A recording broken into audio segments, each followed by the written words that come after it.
This is Atomic Shinobi and today I'm going to narrate second and final part of what if Naruto was experimented on with Madara cells.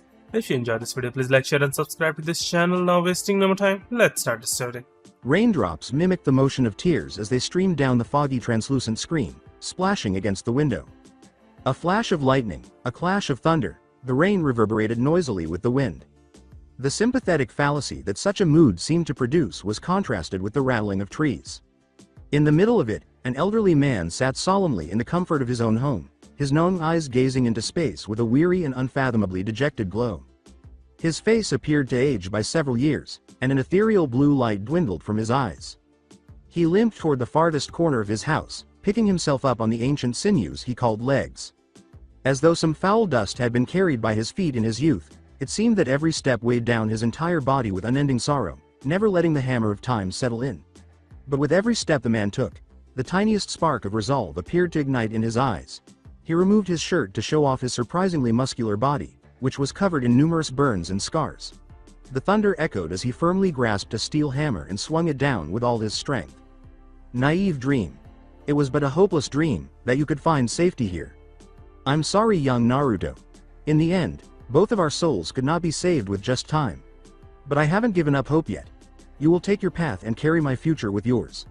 I will die with your sins and hopefully give you a chance at freedom. So don't lose yourself tonight. His eyes sparkled with blue before disappearing quickly. He raised the hammer one final time, a contented grin etched on his face. I have seen it. You will be the one. Rip. Weep. Hatred. Destroy. Take a life. Obliterated. Destroy. As his mind was overtaken by visions too terrible to reveal with his lips, Naruto repeated the mantra more fiercely. Any grief was supplanted by anger, and the tears that ought to have fallen were drowned in his savage roar. His original suit was rumpled and had become a madman's suit as the rain splashed against his soaked hair. He knew in the back of his mind that retaliation was wrong. However, doing it this way was simpler and more fulfilling. He was ultimately a ninja. That thought was dulled by his time with Hayami and Gen. He had been on the verge of thinking that he could have abandoned his training, abandoned his thoughts of retaliation, and instead turned to the crafts and earned a living like any other person. However, fate had punished him because he had deceived himself. His eyes would never see the light, and his curse would never go away. Neither here nor anywhere else would be a haven for him. Blood gushed from wounds that closed themselves before anyone could notice them, and he clenched his fists and ran as fast as he could in the direction of his current target, the stupid human Gattu. Under his Sharingan, the path was as noticeable as the clouds before a storm, even though the rain had made it harder to see. He leapt from roof to roof without making any noise, until he came to a complete stop in front of a huge, well-lit warehouse bearing the enormous number 203. His eyes widened as an uncontrollable power took control of his form, causing him to breathe heavily, not from exhaustion, but from an increased surge of epinephrine. With a cry louder than the raging storm, black chakra erupted from his body. As he kicked the already downed Kaiza, Gattu grinned smugly. As his bodyguards looked on, he smashed the man's head into the ground with his cane. The man had stated that he would not fight to achieve Gattu's self-serving goals, but he had not even resisted. That, of course, had not pleased him. It was much more enjoyable to batter people around when they were powerless to stop it. Gattu sighed and took a step back, gesturing to his men to release his bonds. Now, will you stay down like a dog and do what I say? It's meaningless to resist my campaign here. Kaiza knelt and grinned painfully. This village is my home. I will do everything I can to protect it. No matter what the cost, I will do what is needed. Gattu slammed his cane into the man's temple and scowled. He was furious and ready to order his men to murder the unruly man, but he stopped when a sinister idea came to him. I heard you're quite proud of those arms. Let's see how brave you are without them. Grinning, two enormous men with equally enormous hammers raised their weapons above Kaiza's head. An unearthly scream rang in from outside as the fisherman closed his eyes, bracing himself for the pain. Everyone paused, intrigued by the odd sound and a different feeling. Fear. Gattu gulped and gestured for one of his men to go see what had happened. With a nod, the man hurried out the door into the rain. However, as they all moved a little closer to try to see what had happened, a strange noise suddenly reached their ears. They all jumped in surprise when the man's head abruptly rolled back into the room. Naruto, covered in black mist, stepped forward as the enormous metal door creaked slowly open. As his chakra filled the room, a wave of sable swept over them. The density of the energy caused two men to suffocate as they fell. A young, soaked boy with dull blonde hair and flickering red eyes was left behind when the enigmatic black fog vanished in an instant, as if it had been an illusion. Gattu hesitated, then burst out laughing. His laughter made his men overcome their fear as well, and they all raucously joined in on the fun without any justification. Gattu smirked and tapped his cane on the ground while wiping away his tears. "You must be Uzumaki Naruto of the Jagan. What did you do to my man? Are you hiding a knife on you? That's pretty cowardly. Such an unkempt boy. No wonder your village wants you dead." As he awaited the boy's answer, Gattu's smile turned to a sneer. Receiving none, he shouted and retreated behind his men. He snapped his head in the direction of the two giant men from earlier and pointed at Naruto. "But you made a stupid move, brat. Even if I didn't know that guy, it wouldn't be good if I didn't pay you back for killing one of my hands." The bounty said dead or alive. "I had been feeling nice earlier, but now, I think we'll take you in dead," he said. "Take care of him and smash him good." As they approached Naruto, the two men smiled. Kaiza tried to warn the boy, but he finally snapped out of his shock and raised their arms to swing their hammers down.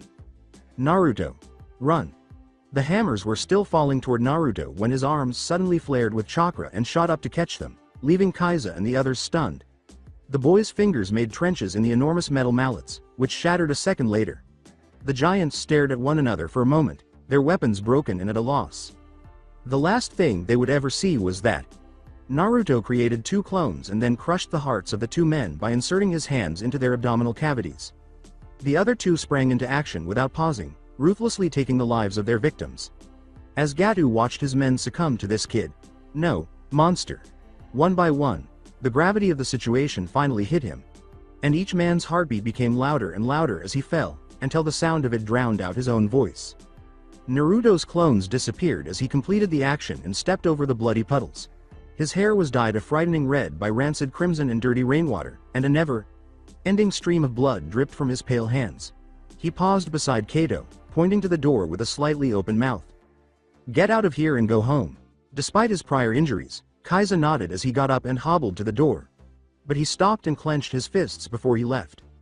He took a deep breath and closed his eyes as he yelled, "I have no business saying this, Naruto, but regardless of what I think is proper, I must say it. Don't become a demon. You're a man who should protect, not kill." With his back to the scene and his teeth clenched in sorrow, Kaiza swung the door open and stepped out into the chilly rain. After glancing at Naruto, Gattu chuckled uneasily. He straightened his posture and grasped the boy's shoulder to help him relax. "Haha. He's right, don't kill me. I can give you money and anything else you want. Actually, become my own bodyguard. You can get anything you ever wanted. And you're young. I have a lot of things that I could do for you and..." When Gattu saw the boy was not paying attention, he stopped. He was about to flee, gulping, when the boy's lips opened and he spoke softly. "Kaiza-san, I'm sorry. I'm not strong enough to be a hero like you." "No." Gattu nearly cried aloud as Naruto's frightening cross slanted into an X shape in the background of his pupil, and his eyes grew red and black. "At this point, I can only be a demon." Gazing into Naruto's spinning red eyes, Gattu held up his hands in defense. "Wait. You are Tsukuyomi." Gattu's hands and feet were hurting so badly that he looked around frantically. He felt more pain as he tugged at his limbs. When he looked more closely, he saw that he was being lodged onto some kind of wall by katana. The pain caused him to blink, and he saw that everything else had vanished, leaving only a vast expanse of water beneath him. Naruto suddenly materialized before him while brandishing a long, ominously shaped katana. "Welcome to my world of Tsukuyomi. For the next 70.2 hours, you will experience the most severe pain you have and will ever feel." Naruto approached him and, enjoying the thrill of hearing him scream, carefully inserted the tip of the katana into the man's eye. He wrenched it out and then, with Gattu's one eye watching, he removed the man's fingers one by one. But just as he was about to pass out from the agony, it vanished and the cycle began again. Gattu moaned as bile poured into his mouth, causing his body to tremble with terror. Mercy. Naruto opened his mouth and a smile twitched across it. 70.1 hours and 59 minutes to go. Think carefully about what you've done during that time. Gen picked up the prize and sat down, exhausted. This boy was the one who would alter the future, despite his vow that he would never again allow anyone to perish as a result of something he had created. It was his responsibility as the Seven Swordsmen of the Mist's best swordsmith. He lost himself in his bloodline, and a flash of blue came into his eyes once more. Although having the ability to see future visions was a burdensome ability, It was an essential tool for directing the future in the proper direction. Part of it had been his decision to leave Kiri, and now it was also crucial that he give this boy his best work. He felt the familiar pull of his bloodline as he flew through hazy areas of stars and empty space, where one light was more intense than the others. As he approached it, a dazzling light surrounded him, and he felt himself touch down on firm ground. So it would seem that he would testify to this scene. It was in the desert and bright. He could see a shadow approaching him from off to his left.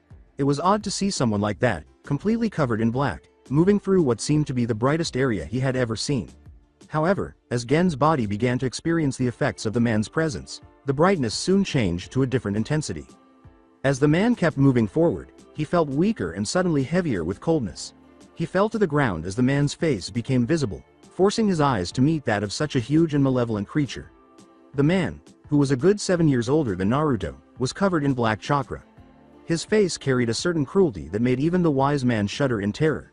He was now a fearfully handsome man. Is this the future? The world will end. How is it possible that such a...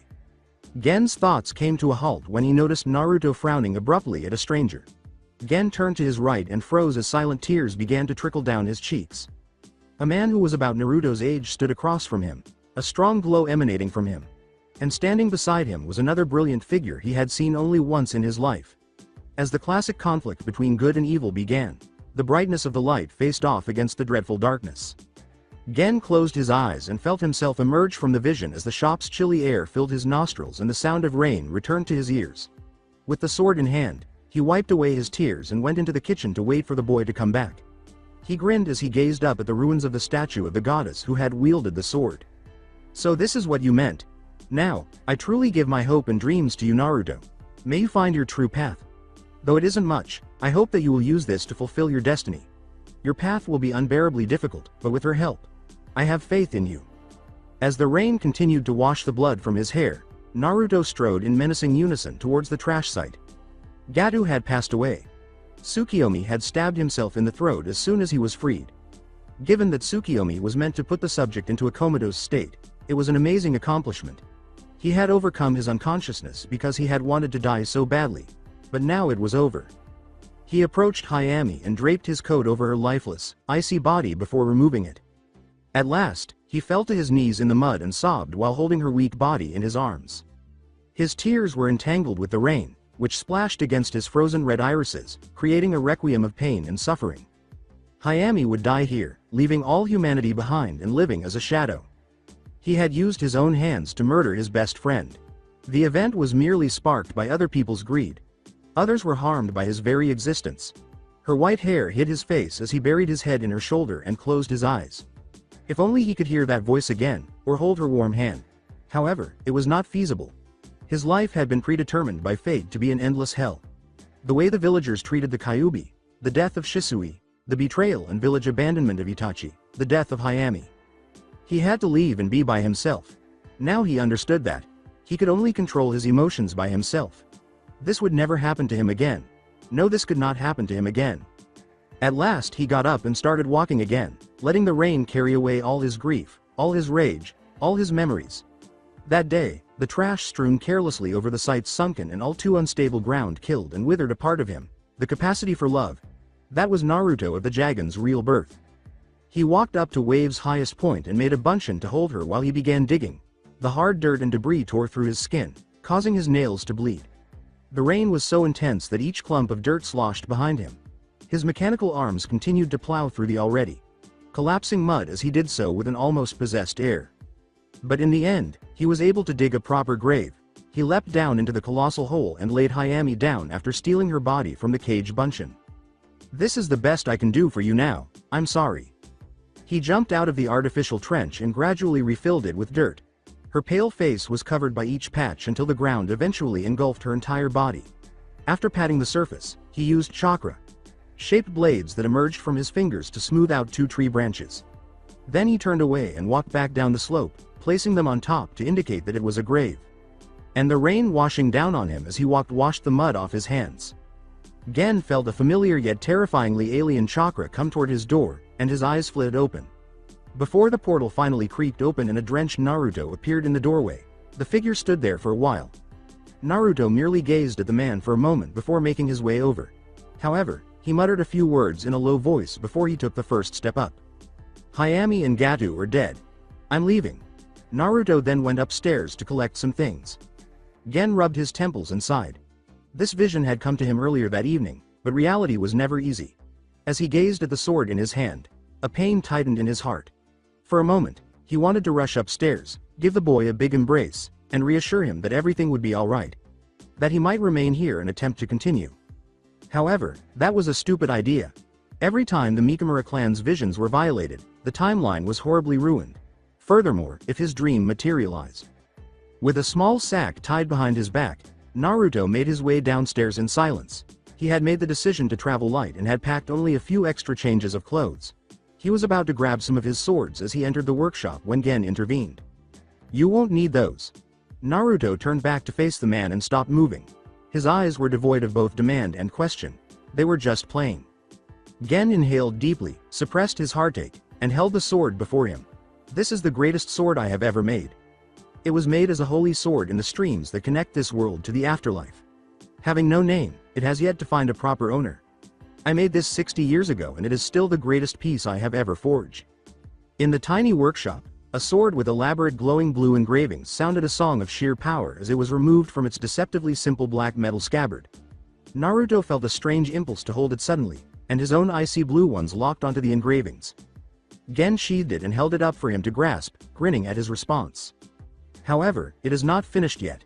A fierce wind erupted as the sword inside rattled in Naruto's hand as it gripped the scabbard. As Naruto felt his own chakra being drawn into the sword and saw it tremble with growing energy, his eyes narrowed. I simply gave the sword a physical form. In actuality, this is Sakugare's katana, or Totsuka's sword. Originally a spirit sword meant for sealing, it almost took my life when I sealed it into this physical form. As he asked inquisitively, Naruto's head raised to meet his eyes. Then when you said that you had met that goddess when you were about to die. Gen closed his eyes and nodded. It was my duty to pass this sword on to you, but even now, it is not finished. Only in the hands of its true owner. The sword exploded in a flash of light, revealing two kodachi in each hand, one pure white, the other midnight black, and Naruto's eyes widened. Will the sword find its true form? Upon closely examining it, Gen noticed the insignia on both blades and grinned. Fine inscriptions for fine weapons, the dragon and the fox. But for those, you'll need a scabbard. Hold off for me to finish them in a few hours. You are free to depart at that moment. As he set the swords on the table, Naruto nodded and scowled a little at the elderly man who was laboring diligently on a piece of unfinished metal. Will you refrain from asking any questions? For example, what happened or why am I leaving? Gen stopped working for a moment and grinned at Naruto. No, I would have known if you had wanted to tell me. You've seen a lot, I know that. Despite your advanced age, you have one of the most agonizing eyes I've ever seen. As he recalled his first meeting with the elderly man, Naruto suppressed a smile, but then he frowned at something else. The statue you made. It is in ruins. Gen nodded, grinning. It accomplished its goal. Naruto, never forget how it appeared. Above all else, you must hold this close to your heart. As he nodded, Naruto closed his eyes and said, "That, I will do." Exhausted from the events of the night, Naruto gradually allowed himself to drift into a light sleep, lulled to rest by the sounds of metalwork, which would be his last safe sleep for some time. Gen wiped the perspiration from his brow as he regained his sense of direction. He was 80.2 years old, and it would have been easy enough to make simple scabbards for ordinary swords. But these were no ordinary swords, and already the swords had melted the table on which the boy had placed them, and now they lay on the floor, burning the hell out of his wooden floor. And he grumbled as he continued to fortify the scabbards with innumerable seals as he left them there, because if he had attempted to pick them up, they would have likely just ended up burning him or whatever tool he used. Gen's perspiration fell when he saw the swords finally break through the wooden floor and fall to the ground beneath the house, and he took another mass of handy sutras and slapped them on the scabbards as he molded them to the iron. When he was finally done with the two scabbards, he placed them on the stand and then pulled up his sleeves. The sheaths were successful. They fit the two swords perfectly. One gleamed a menacing black, while the other shone a radiant white. Gen took a final look at the scene below him and sighed as he felt the emptiness that came with Naruto and Hayami's absence. He would never return to the house tomorrow morning with one smirking while the other blushed with simple joy. He would never hear the lovely ringing of Naruto's metalwork, nor would Hayami's exquisite flowers adorn his plain dining table. While you were here, Naruto, things were enjoyable. More than you can ever know. You helped me. I still consider you a grandson. I hope you turn out to be the hero I imagined in my dreams. Goodbye, Naruto, and best of luck on your travels." Gen then strode upstairs to his room, missing Naruto's slowly opening eyelids. "I'm grateful. Elderly man." After leaving the old carpenter shop for the last time, Naruto made his way to the village's highest hill, where he kneeled in front of the grave he had made for Hayami on a cliff overlooking wave. "I'm heading out right now. I'm saying my goodbyes now because I won't be returning either. You're most likely in heaven right now, so I suppose this will be the last time we ever see one another. While I was walking here, I saw these growing out from underneath a sakura tree," he said, pausing before placing a white and yellow flower on the ground. "I couldn't make them look as good as you did, but it was time to go and forget this place," Naruto said, stopping as he closed his eyes. He had to follow his path alone, and if he did anything else, the pain would return. Naruto. Time paused as Naruto felt a wave of warmth sweep over him, and he hesitated as a shiver went through his spine. That voice was. His eyes widened as he turned around and saw Hayami running toward him while waving her hands. "Where are you going, Naruto?" Naruto felt numb and was unable to move his mouth, so he opened it and whispered softly, "Ha, Hayami." He blinked, and then the sun came up, and he blinked, and he rubbed his eyes, grinning, and he looked at the two flowers, which were coiled around each other in a lovely ensemble of white and faint yellow, glowing in the rising sun. He had a mission to complete, but this time he was not alone, because he had gained two pillars that would support him forever, even though he had lost his ability to love others that night. He took out his twin Kodachi, and as he bit his finger, he pulled out the black sword, and the Kodachi gleamed a glorious black with a crimson red at the base of the blade. He did the same to the other, and the blood changed colors to a permanent red as he gazed at them in resolution. "You, on my left, black with the power of the greatest fire shall be called Gen. You, the protector of my right, white in the purest sense, shall be called Hayami." The Kodachi shook with satisfaction at the names, sheathing the two once more.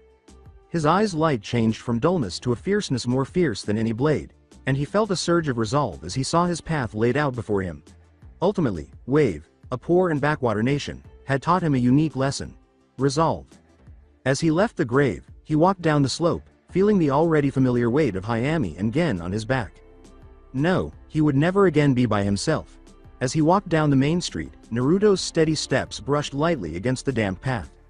He caught a glimpse of people hiding behind store booths, their faces filled with fear. He closed his eyes and grinned, unfazed, and continued walking.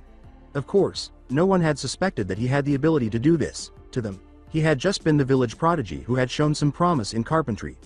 As he made his way to the end of the village, he saw that people were following him cautiously. "Naruto." A familiar voice echoed behind him, and the boy stopped, turning around and glancing at the first man he had acknowledged upon entering the village, his black cloak swishing behind him. "Kaiza. I don't approve of what you did to Gattu," the fisherman said, nodding as he approached Naruto and placed a hand on his shoulder.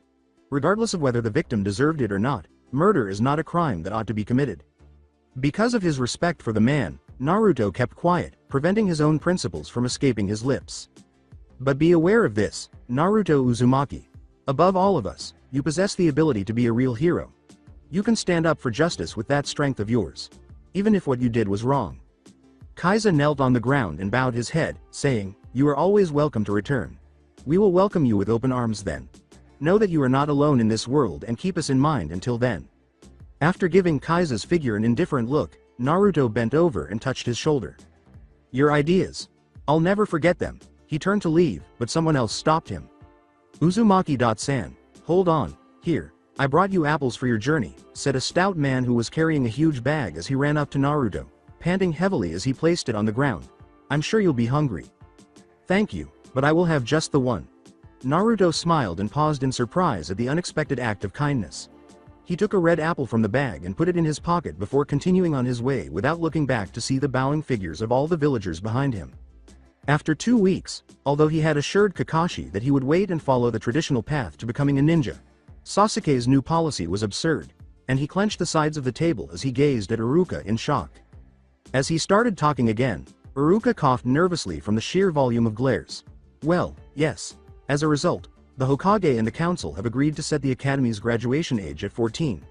Therefore, you will need to remain in the academy for 4 more years if you want to pursue ninja careers." "That's not fair, Iruka. Sensei," screamed Kiba, a boisterous kid of Sasuke's age, slamming his fist against the table. "Why do we graduate later? With a twitching eyebrow, Iruka picked up a nearby newspaper and rolled it into a stick. The classroom fell silent as he sighed in relief and slammed the chalkboard. I'm grateful. Regarding your inquiry, Kiba.kun, the recent Chunin exam's terrible failure prompted the decision to implement this new policy. Sakura, a fierce Sasuke fan who was reasonably intelligent in book matters, raised her hand in a quiet question, but isn't that the Junin instructor's fault? Iruka nodded. Yes, your Junin. Sensei is meant to help you become a more specialized ninja by working with your unique talents. However, before becoming genin, the council wants its students to be more than just ninja, technical. As a result, by the time you turn 12, you will have fulfilled the prerequisites for passing the initial exam. Following that, you will receive more intensive training and more complex techniques over the course of the following 2 years. Only the best will be selected to enter over the next 2 years. Consider it an additional preparatory course.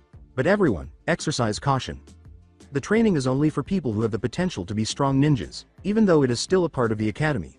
Only roughly 20 kids out of the entire 10-year-old class will be allowed to move on to the advanced classes.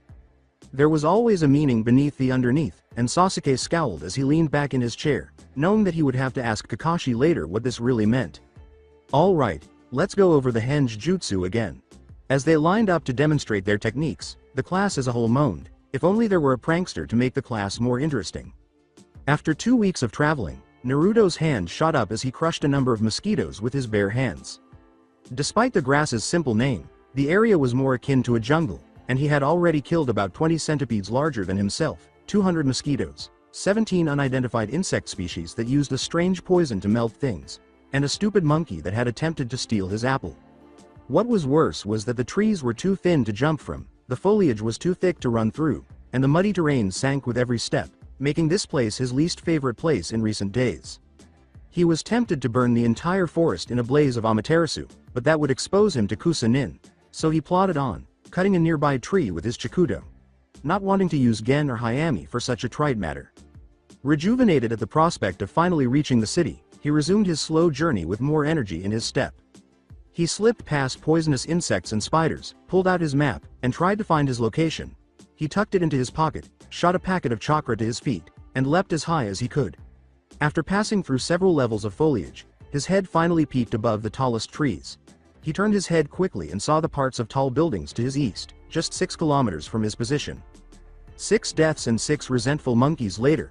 After pushing his way through vines, he eventually emerged from the tumultuous forest and approached what appeared to be the village gate. The exterior appeared familiar to Konoha. An impervious wooden door guarded the entrance, and a giant circular wall surrounded the town. Recalling that he was a wanted criminal, Naruto shielded his face with another genjutsu, making him appear more like a teenager with long dark blue hair. Inadvertently, he had transformed into Shisui's form. He approached the door, but was stopped by 2 ninja who melted out of the wall. Who is present? Drawing on all of his acting abilities, Naruto collapsed to his knees and panted with a phony sense of exhaustion. I'm from a nearby village. We took our possessions and fled when bandits raided our town. I attempted to come here because Kusa was the closest village. The second guard halted the first guard's empathetic attempt to advance. Hold on. How did you initially navigate this forest and which village were you from? It was Haru village, Naruto said, bowing his head as he used his photographic memory to recall the map. I was the farmer with the best fighting skills out of all of them. After the bandits captured the village, I was forced to flee after attempting to repel them. My family was too. Naruto's face was on the verge of tears as he struck the ground with his fist. Anyway, I decided to visit this village because I was by myself, additionally. And, as he sensed that they were falling into his trap, Naruto grinned. Additionally, I've heard that Kusa needs blacksmiths. In exchange for my stay here, I can work a little bit. As they approached him, the Kusa ninja became suspicious. Who told you that we need blacksmiths? Asking for the men's weapons, Naruto held out his hands, spun them around, took the end, and smashed it against the wall, shattering the black blade. Hey. The cost of replacing those is high. This is a kunai that I made, Naruto said with a kind smile as he produced one from his own pouch and gave it to him. I worked on it for just a few minutes using comparatively simple metals. More significantly, though, is that it is resistant to even katana force. I was a craftsman before I became a warrior. Even though the boy was only a teenager, the Kusa nin stared at him incredulously as they felt the iron, which did seem strong and the boy seemed sincere. In addition, the boy's chakra level was relatively low, only about the strength of a fairly strong genin, and only ninja who were Anbu captain or higher could mask their chakra in that way. Alright, feel free to enter, but only if you produce some high-quality weapons for us. But don't tell anyone, okay? As they escorted Naruto into the village, the guards failed to notice his sly smile. No problem, ninja.san. A throne of stone stood in the center of a pitch-black cavern, rimmed by ominous stalagmites and illuminated by countless icy candles. The ruins of lichen gathered in an aggregate mass close to the corners of the royal halls, and the castle's halls were covered in moss, as though a magnificent palace had been petrified. The rocks were damp, and their eroded stratification lines revealed how old they were. However, the specifics of the place had little bearing on the conscience of the lone man seated in the middle of that magnificent and terrible hall. Instead, the man clenched his fists and scowled. He had to expend a lot of energy on his Sharingan each time he used the body transfer. Regaining at least half of his chakra took a whole week. A week in stasis, however, was a weakness he could hardly bear. Akatsuki was currently under Itachi's control in his name. Itachi. Madara smirked and closed his eyes, remembering the young prodigy. He had been lucky to catch the young talent early and persuade him that power was crucial. The boy would become strong, eventually assuming the body of his younger brother and becoming the ideal host for him. He would finally be able to liberate Konoha from those miserable masses and establish a power that would bring about a new era, the time of the Uchiha. With Uchiha Sasuke as his body. He felt every piece of the puzzle come together as he rubbed his fingers against his concrete grove and let a smirk creep across his face. At last, following 300 years of grueling labor and study. Now, all the odds were on his side. But just as rapidly as his hopes had grown, a shadow of darkness began to cast itself over his optimism during the day. However, there was Uzumaki Naruto, the wild card. The boy was still the subject of numerous mysteries that required resolution. Only legend spoke of the Mikai's Mangekyu, a Sharingan whose power was attributed to the gods. But how could this boy have such eyes when he had no Uchiha blood at all? He lit an Amaterasu above himself and closed his eyes, grinning. He observed the intricate dancing of the flames as it hovered. He was not immediately threatened by the boy anyway. Later he could deal with the mystery. For the time being, he had to focus on assembling an army that could topple Konoha. Kusagakure. As Naruto strolled through the grass village, his gaze shifted to various shops and merchants. The main city was populated by the regular residents of the peaceful village, while the lush vegetation served as training grounds for ninjas, giving the impression that the village was modeled after Konoha. The two ninja he had previously deceived snarled angrily as they nervously glanced from side to side. Hey, move it faster kid. Technically, you're not supposed to be here. So if anyone finds out, we're pretty much screwed. Naruto nodded and hurried along with the two, still wearing a false smile. But as he paused to examine it more closely, he noticed something in the corner of his eye.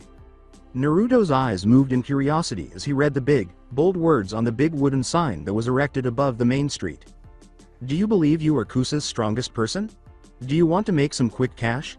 Do you want to take home a renowned award? Do you want to get a free training session with Masaki-sama? Then sign up for the Kusa tournament right now. All of the prizes listed above will be awarded to the winners, so register right away. Don't bother kid, that thing's stage. The two ninja had the same smug looks on their faces when Naruto turned around. Yeah. We're both Chunins, yet we haven't even gotten close to winning that tournament. One of the contestants is a student who was trained by Masaki-sama. He's won every tournament since the first one. It's just a village ploy to get some money for the city without taxing the hell out of us. Pointing to a group of people lining up in front of the same sign down the street, Naruto narrowed his eyes. Then why are so many people signing up? The Kusa nin gestured toward the sign with a smile. Regardless of any common sense people might have, the prizes are too great a temptation for them to pass up. The legendary prize refers to Kusa's greatest treasure. It's the sword, Kusanagi, or grass cutter. Supposedly, the origin of our village comes from our leader using the sword to cut down the 8 heads of the serpent Orochi. The heads then transformed into the jungle you see today, hence our name, Kusa. But that's not even the real prize. Naruto encouraged him to continue, raising an eyebrow in curiosity. The real prize is something even more priceless. A free training session from the legendary Masaki-sama is the greatest thing you could ever have in the world. He nodded, and the other Kusa nin joined in. Yeah. Even though Masaki-sensei is over 300 years old, they say his training is able to make a genin stronger than a junin in just 2 weeks. Of course, he has a policy for only training one student, and that's the winner of the tournament. Also, it was said that he fought against one of the company founders of Konoha, Uchiha Madara, and won. As Naruto caught the man by the arm, his eyes suddenly became piercing. What did you say? He rubbed his arm and the Kusa-nin, startled by his abrupt movement, attempted to shake him off. Oh, that he can make a genin. They flinched as Naruto looked them in the eye with a dangerous look and said, "Not that, you pug-eyed idiot. What did you say about Uchiha Madara?" The Kusa-nin eagerly repeated, taking advantage of the opportunity to boast about his village a bit more. He was able to defeat Uchiha Madara when he was younger and walk away without getting hurt. Also, I heard that he defeated the Uchiha's eye techniques with his own special jutsu. Naruto's fists clenched and his eyes grew wide. There was a way to stop the madness. Then, he approached the sign-up table without devoting any time to the two Kusa-nins. Hey wait, kid, where do you think you're going? Glancing back at them icily, Naruto halted. I'm signing up for the tournament. What you said interested me greatly. As they stood before him, the Chunin exchanged anxious glances. Well, you're not supposed to be here in the first place, so let him enter. The two Kusa-nin looked around and saw a man in his 40s with spiky hair and a gray grizzling beard with a strong appearance. The newcomer gave Naruto a wink and a familiar smile. Ah, Kurogari-kun. I was wondering when you'd show up. As he attempted to understand what the man was saying, Naruto's eyes locked with his. He could tell the man was engaged in some kind of game by the playful sparkle in his eyes. Naruto chose to comply and answered the man's fabricated question. Yes, I am sorry that I'm late. The man took out a badge and glanced at the two Kusa-nin. I'm a council member. This is my nephew, Kurogari-kun. I made him try to sneak into the village to test the security. It seems as though you two have failed though. This merits demotion. As they bowed to the ground, the two Kusa-nin turned pale. We're sorry, honorary council member. We'll be more careful next time. Please forgive us. The man leaned down to examine them, stroking his grizzly beard. Okay then. We'll keep it a secret. Come Kura-kun, you've made it just in time for dinner. Nodding, unsure of what to do, Naruto maintained his vigilance. Then he gave a chilly reply, turning to face the two Kusa-nin. Naruto turned away from his uncle and proceeded to the sign-up sheet, signing his name. You should have done a more thorough check. If I had been a renegade ninja, you would have put your village to danger. Then, as they strode past the ninja, he approached the man with another suspicious look. Naruto's excitement grew as they walked a considerable distance before entering a clearing in the forest. Was he discovered by the man? Would he assault him in the woods? After taking a few more steps, the man abruptly stopped, and Naruto stopped as well, staring charily at the man's back. But then the man began to laugh loudly and grabbed his chest. Ha ha ha. That was great, kid. You played along with it like a pro. The man had a contagious personality that made Naruto smile. He would still have to keep his distance from the man, who seemed like a good man. Yes, as soon as I saw your eyes, I caught sight of your little game. The man gave Naruto a curious glance before nodding. Yeah, you sure have some good eyes, but don't you think you'd be able to see me better without that henge over you? When Naruto suddenly drew his Chikudo out of thin air, he leapt back. His expression changed instantly, and he began to look more intently. Who are you? However, his eyes widened as the man abruptly vanished from view, giving the impression that he had been speaking to himself. He looked around, but he could not feel the man's chakra. It took a powerful chakra surge to move that quickly. However, how did he manage to feel nothing? Behind you, kid. Naruto swiftly turned around and swung his Chikudo horizontally, but he was startled to see it casually clutched in the man's hand. The man then broke his valuable blade into pieces with a little pressure. However, he didn't have much time to grieve because the man grabbed Naruto's left hand and threw the broken shrapnels away. Frowning, Naruto used the Mangekyo Sharingan to try to use Tsukuyomi, but was startled to see that the man's eyes were closed. Oh. You're pretty fast. You're starting to interest me more and more, he said. Instead, he chose to unleash Amaterasu, and the man appeared to understand his intention as he crushed his hand with his much larger one, causing him to collapse in agony. But it's getting pretty annoying talking to an illusion form. Let's see your real face. He grabbed two fingers and struck Naruto's forehead abruptly. Naruto felt all of his chakras instantly release as the technique was rejected. Naruto then let go of him and fell to the ground, giving the man a menacing glare. How? How did you do that? He asked, struggling to stand up as an incalculable weight descended upon his entire body. And what did you do to me? The man crossed his arms and sat down on a nearby tree trunk, laughing. As I thought, you're really young, and more than that, you're incredible at controlling your chakra. What I just did was to simply seal your chakra for a few minutes. The reason why you feel so weak is because that's what you really are. Weak. As his chakra began to return to his coils, Naruto let out a curse. He couldn't even run at his usual pace at this rate. What do you mean, I'm weak? As he assisted Naruto in getting to his feet and making his way to a nearby tree trunk, the man smiled. You better sit down for this. Basically, everything you do from jumping to running is only possible because of your chakra. Due to your incredible control, you're able to strengthen your muscles and push them far past the normal capabilities of humans. But without your chakra, you're as weak as a little 9-year-old boy. He attempted to move his arms, but Naruto glared at him. I'm 10. The man waved him away as he went on to explain, yeah, whatever. Anyways, while your chakra ability and control is probably the greatest out there, your taijutsu skills are worse than a puppy's. Of course, you make up for that weakness with chakra to speed up your body. When Naruto felt his chakra finally flow into his fingertips, he clenched his fists. I see. It was definitely a weakness. Although he had always known it, he had never considered fixing it. That one flaw might have cost him his life if he had faced a serious Hyuga. He would see to it that it was fixed promptly. However, there were more pressing issues. Naruto sighed as he attempted the conventional method of interrogation, conversation, but was uneasy that the man was still closing his eyes. Who are you? What's your motive? Flipping to the back, the man produced a bingo book. Ah, here it is. The 1 million Ryo criminal, Uzumaki Naruto of the Jagan. Naruto rubbed his eyes and sighed. The bounty thing was becoming absurd, so the motive is money? The man shook his head and laughed hard. Nope, I was just curious as to why such a kid like you is here at our village. Plus, I was bored and wanted someone to play with. Naruto gave the man a close look as he got to his feet. I'm planning to go to Kusa for some information. I don't want to make any trouble. The man smiled and used his large hand to pat Naruto's shoulder. Then why did you want to sign up for the tournament? Naruto hesitated, his eyes piercing. That's my business. The man scowled when he noticed Naruto's features abruptly grow icier. But despite my vague answer, please tell me who you are. It is only fair since you already know my identity. The man struck an odd pose and smiled widely. The man jumped on a rock and shook his spiked hair while firecrackers rang in the background. I am the wonderful and talented Kasama. Sama. Naruto struggled to respond, fighting the urge to slap his head. Your name is a derogatory term. There was an odd gleam in the man's eye, and he smiled. As the surrounding forest made an odd gong sound, he pointed dramatically at Naruto and yelled, yes. It's what makes me so strong. But that takes me to my next point. I want to train you for the tournament. I refuse. I have my own schedule to follow. As he slid off the rock, the man abruptly lost his air. He rubbed his beard and paced back and forth, muttering to himself. A few minutes later, he smiled and leapt to his feet. Oh. Then how about we make a deal? We'll have a short sparring match. If I win, you become my student. If you win, I won't tell anybody who you are.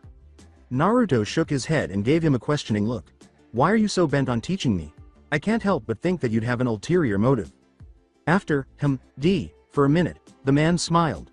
I've been pretty bored for a while. I'm not allowed to enter the tournament or leave this village, so things have been pretty droll. Also, I need a good punching bag. Naruto shook his head and started to perspire. This man was absurd. However, he had demonstrated a power and speed that had previously outpaced him. He might learn something from this spar. I see. I accept your deal. But please forgive me for not taking you seriously earlier. This time, I will use all my strength. Before that though, please answer a question. The man flexed his arms and grinned. He punched a fist through a big oak tree with his right hand. Alright, one question. After eliminating Gen and Hayami, Naruto knelt down close to the ground, his face hidden behind black and white. Are there any other people in Kusa who are stronger than you? The man shifted into a new fighting stance and grinned. Yes, there is at least one other who is stronger than me. As Naruto felt Hayami and Gen tremble with anticipation, a sincere smile appeared on his face. That's good to know. With an accelerated boost from the chakra in his legs, Naruto leapt to his feet and pushed off a nearby tree. However, the man vanished as before. Foreseeing this, Naruto turned around in midair by using chakra to send a shockwave out of his left arm. The man reappeared immediately behind him, or now in front of him, carrying a big fist, just as he had anticipated. He pushed the man away, blocking the attack with the flat side of Gen. Then he leapt forward, stabbed with Hayami, and caused the sword to go straight through him. Before the man finally struck Naruto away with his fist, the two of them stared at the odd scene. As he felt the blade with his other hand, Naruto slid on the ground to absorb the impact and gave Hayami a weird look. Why had the sword just sliced through the man's flesh? It was undoubtedly a sturdy blade. Was it a peculiar consequence of possessing a spirit sword? The man followed up with a kick, which Gen blocked, leaving Naruto with no time to think. Nevertheless, the man persisted in his punching and kicking, with the black Kodachi deflecting each blow. Pretty good blocks there, kid, though. I'm not going to let you attack me with that blade. Naruto's Sharingan spun wildly as he continued his barrage of attacks, barely keeping Gen in front of him. The man had never once looked into Naruto's eyes during the entire battle. Furthermore, the Kasama's swift attacks had prevented him even from having the luxury of focusing to form Amaterasu. But he started to feel his sword arm getting heavier and heavier as he stopped more and more attacks. Were his muscles under that much strain from the attacks? Naruto felt his sword pulse violently and clenched it tightly as he continued to block with Gen. Upon closer inspection, he saw that it had become a delicate dark red. He became aware of this as his arm started to sag further from exhaustion. It was the sword that felt heavy, not his arm. Gazing again, Naruto leapt back and opened a 2-second time window. He couldn't possibly win at the pace he was going. Gen's weight was the first thing he had to address. He nearly collided with Kasama's subsequent uppercut as he felt his sword arm nearly fall to the ground. However, in a feeble attempt to block, he pulled Gen up at the last second. As he swung the sword, a dazzling red flash of light burst forth from it. The impact was immediate.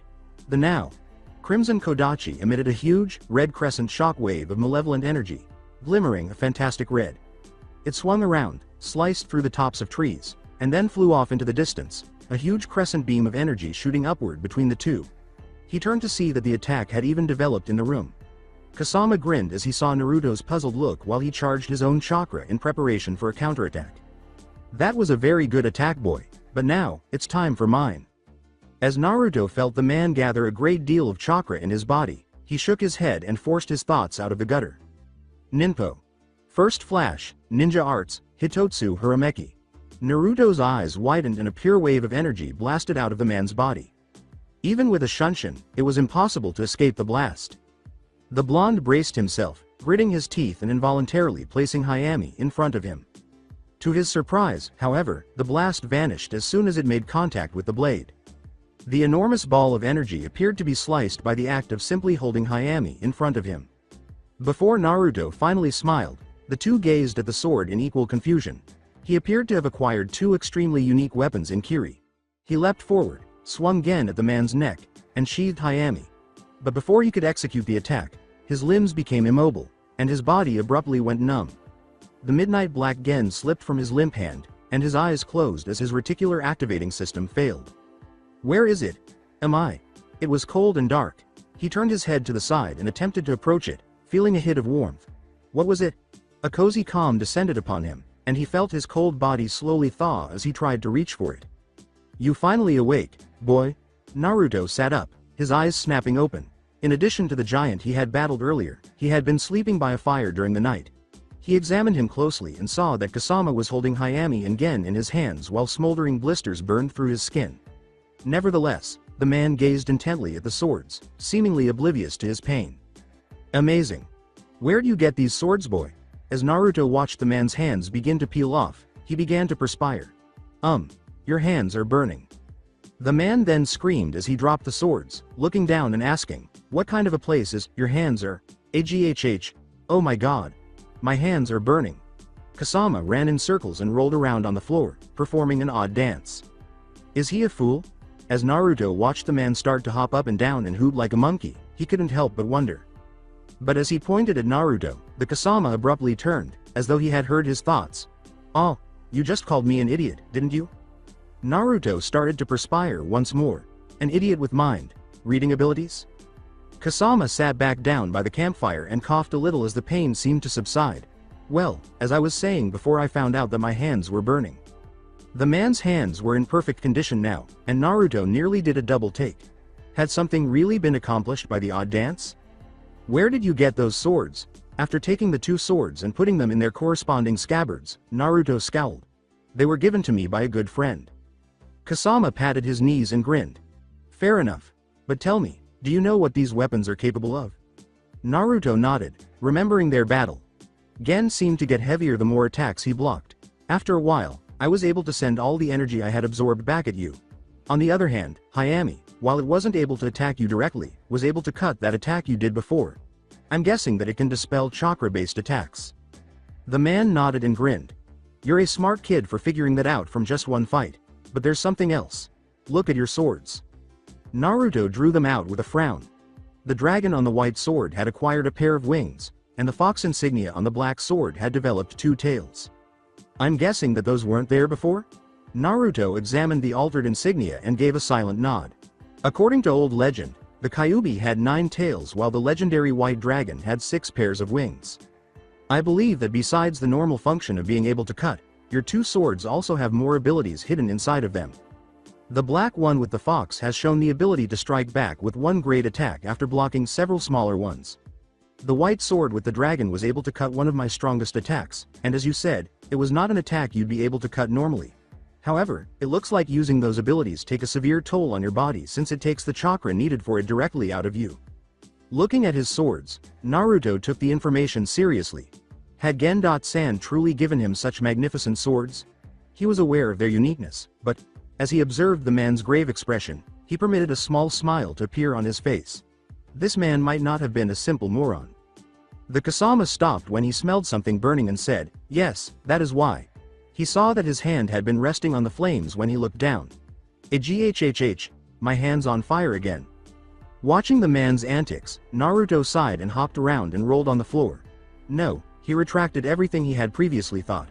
What a first-class idiot the man was. What have I gotten myself into? Naruto lay down on the floor, listening to Kasama scream in agony and looking at his new teacher with frustration. The morning after, Naruto stretched out his limbs as he woke up and gazed at the now dead fire. After Kasama recovered from his brief incident, they spent the night camped out in the forest and ate fish. Naruto turned to look around and saw that the giant man had vanished. He shrugged and was ready to go for food scavenging when he heard a voice interrupt. "Wait." Naruto looked up in the direction of the voice and froze in place. Naruto swiftly leapt to the side, barely avoiding Kasama, the human anvil, as a shadow grew larger. Kasama paused, then grinned and said, "Ah, good morning young Naruto, today, we will begin your first day of death." Oops, I meant training. Well, same difference. He strapped Naruto with a massive set of leg weights that he had taken out of a bag from somewhere. When Naruto attempted to summon non-existent energy, he instantly felt his body drop to the ground. As he attempted to move his body, Naruto managed to groan out, "What is this?" "Oh, those are just 100-pound ankle weights that seal your chakra. With those on, follow me." As he passed Naruto, Kasama whistled, the blonde giving him a savage look as he plodded slowly after the man with the spiky hair. Kasama burst out laughing and began running. "Hurry up now, every minute you arrive at the lake after me will be 10 push-ups, and I'll be sitting on you." Naruto felt his entire body strain to lift the weights, and his legs literally dragged through the dirt as he pushed his feet forward. Without chakra, was he truly this weak? Itachi had taught him to master his chakra to hone his power since he was a child. Was relying so heavily on chakra control really a disadvantage? Yes, exactly. I can't remain unchanged. Whether I am a Mangekyo or not, I need to strengthen myself everywhere. It's training. He pushed his body to the limit while feeling an adrenaline rush that caused him to lift his legs. He overstretched his legs, causing the muscles to tear, but the Kyuubi had already repaired the tissue after each new tear. He faltered mid-step every time a muscle snapped, sending a searing pain up his spine. Nevertheless, he kept running as hard as he could, breaking and reassembling his muscles in a never-ending cycle of agony. He felt his legs growing more used to the weight after just 1 mile of this kind of exercise. His legs' strength capacity was increasing exponentially as a result of the workout he was doing now, since muscles require strain to grow. Beyond that, the Kyuubi's regenerative abilities allowed him to carry out this rather harmful process repeatedly. He wiped the perspiration from his brow and grinned as his speed increased to a moderate jog. This Kasama was very knowledgeable. Naruto detected a faint shift in the air and realized that a sizable body of water was getting closer. Indeed, he saw Kisame sitting on a tree stump with a manic gleam in his eyes after jogging for a few more minutes. He took out a clock and pointed to the hands, grinning, saying, "Good job, boy. But you should have realized the point of the exercise sooner. Well, you arrived about an hour after me. That's 600 push-ups with me sitting on you." Naruto fought the impulse to slap the man and instead glared at him. Do you really have to sit on me? Kasama rubbed his beard and smiled. No, but I could put that gigantic boulder on you instead. Naruto sighed as he assumed the push-up position, gazing at the boulder that was higher than the trees. I'll take the idiot. Ha ha ha ha. Hey, for that, you get another 50 push-ups. The young blonde jumped on Naruto's back, feeling his pectoral and arm muscles begin to tear as he struggled to raise the giant man. Listen carefully to me, Naruto. Naruto opened his ears and resumed his push-ups. The fact that the grizzly man was speaking seriously indicated that he had something significant to say. You may think I'm a child, abuser or a sadist. Well, actually, I am. Naruto nearly passed out, but he managed to catch himself in time. But really, the reason why I'm making you do these exercises is because you have one crucial flaw. The tournament is in 1 month, meaning that you need to be strong enough to defeat the strongest ninja in Kusa in that time. Despite the physical strain, Naruto was able to mutter a question that made sense. This man is that strong? Sitting on top of Naruto in a more comfortable position, Kasama nodded. Well, let's just say that at this point, you have a 2% chance of winning. As he closed his eyes, Naruto pondered. That's not true. Besides Gen and Hayami, I have another secret weapon. Oh, about that Mangekyo Sharingan of yours, don't even think about using it during the tournament. Naruto bit his lip and paused abruptly. You know about the Mangekyo? Kasama slapped Naruto's head and laughed. Of course. That description of that Jagan is totally wrong. Or maybe it's right. You do have a strange version of that cursed eye. Despite the obvious strain in his voice, Naruto kept performing push-ups. How do you know about it? Kasama's voice became solemn, and he fell silent. My friend fought with someone who had the Mangekyo before. Masaki? The man glanced at the boy and raised an eyebrow. Oh, you know about that old fart? Yeah, that guy's the one who fought with Madara. Although, Madara was only a teenager at the time. I see. But tell me why I am not allowed to use the Mangekyo Sharingan during the tournament. Kasama shook his head and laughed. For a genius, you sure lack reason. Then will the idiot please tell me the reason? Kisame went on, missing the not.so. Subtle insult. That tournament is watched by almost every ninja in Kusa. While I'm sure you're strong enough to destroy this village several times over, the ninja aren't exactly going to take it lying down. Also, you won't get your prize if you get found out. Remember, you have a 1,000,000 Ryo bounty on your head. But what about my appearance? If I'm in a different form, will it matter? Naruto screamed and Kasama slapped his head. Baka, you won't be able to fight in a hanged form. We'll just dye your hair and give you sunglasses.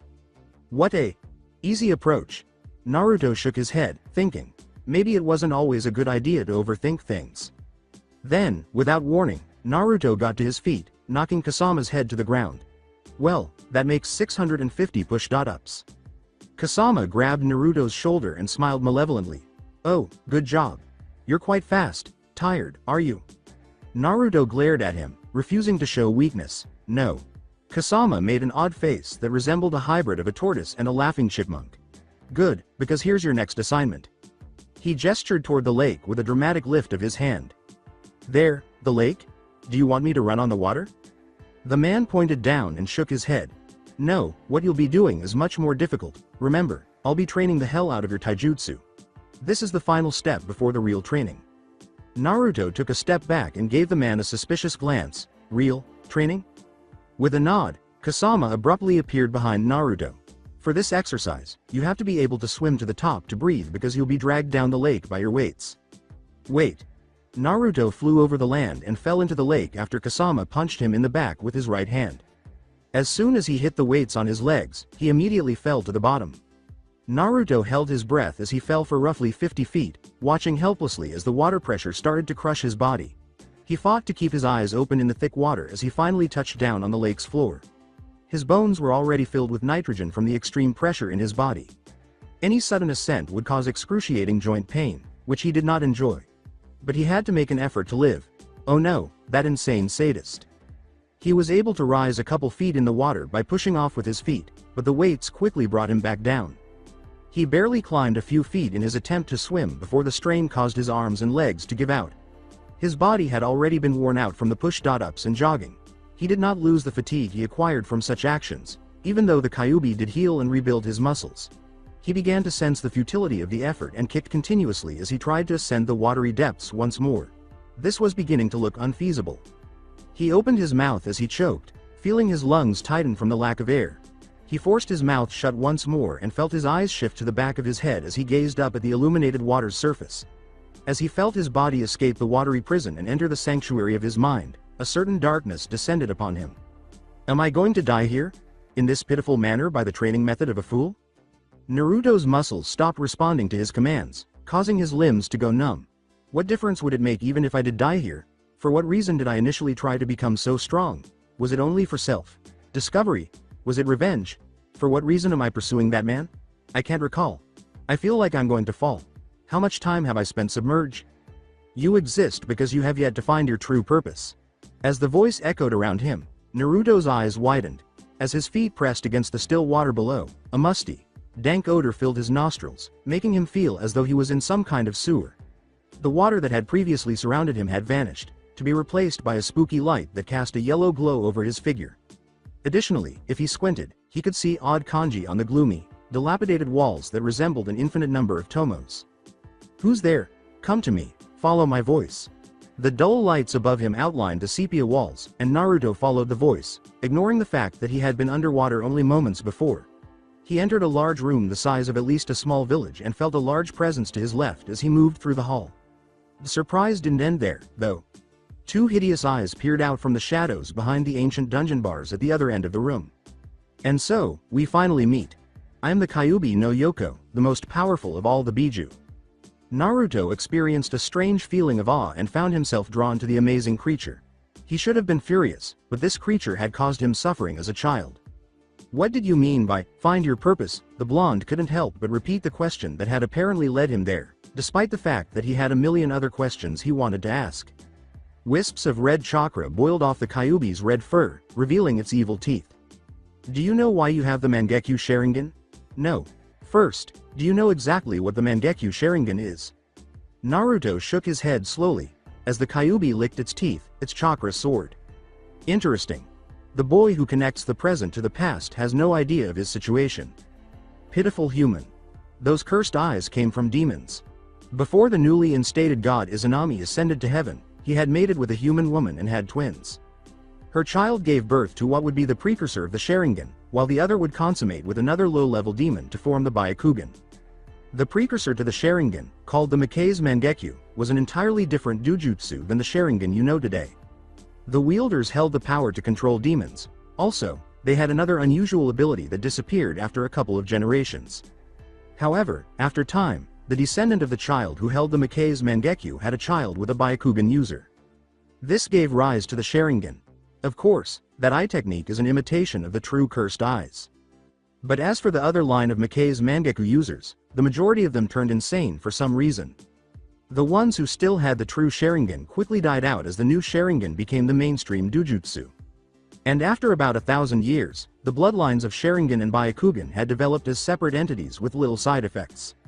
Yet the gene for the Mangekyo still lives in the Sharingan. Able to come out with horrible atrocities like killing your best friend, the true form manifests itself through the sin of guilt. However, it is different in your case. Your Sharingan was originally different to begin with and it has changed again. The first Sharingan you had was the original Mangekyo Sharingan. This was because of my influence. As a demon with an immense amount of Yukai, the Sharingan was able to find its original roots and open up to its original form. But then that begs the question, how did you have the ability to use the Sharingan in the first place? The Kyuubi's menacing stare pierced Naruto's soul, causing him to experience a silent fear. In spite of his fears, he asked the question, "Tell me, Fox." The fox laughed harshly, and its smile widened. "Very good. I tell you the truth, when you were born and had me sealed into you, you were stolen and injected with that Uchiha Madara's cells. Normally this would have disrupted your genes beyond repair, causing you to die, but I kept you alive by using my chakra to bind his alleles to your chromosomes, thereby effectively creating a new being. You are, in fact, a mix between who you should have been, and the man known as Uchiha Madara." The information was so shocking that Naruto's eyes widened. Did he contain a piece of that monster? Was this why he was so inexplicably obsessed with finding him? Who was he? Only a copy. The result of an experiment. He needed it to be a lie, not that he wanted it to be. Naruto closed his eyes and clenched his fists in remembrance of everyone he had murdered.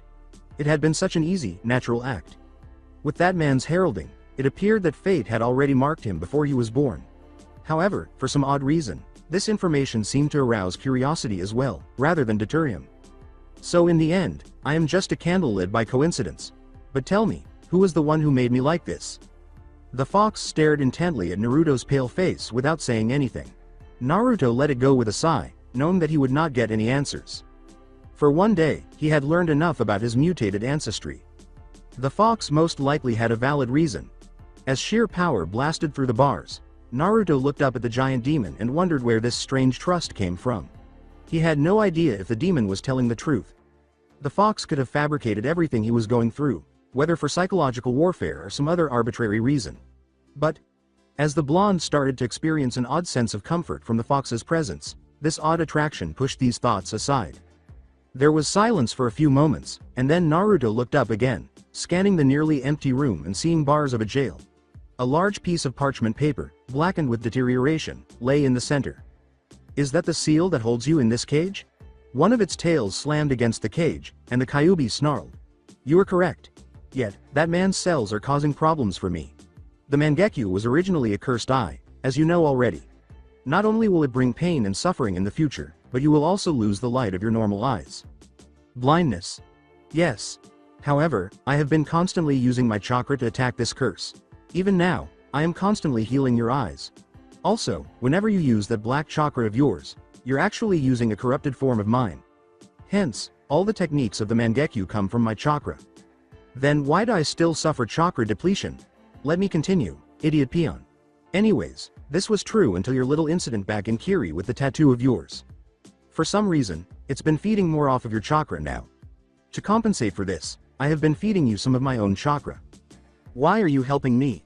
The Kyuubi began to laugh and smiled broadly. Help you? Don't be ridiculous. This is all for my escape.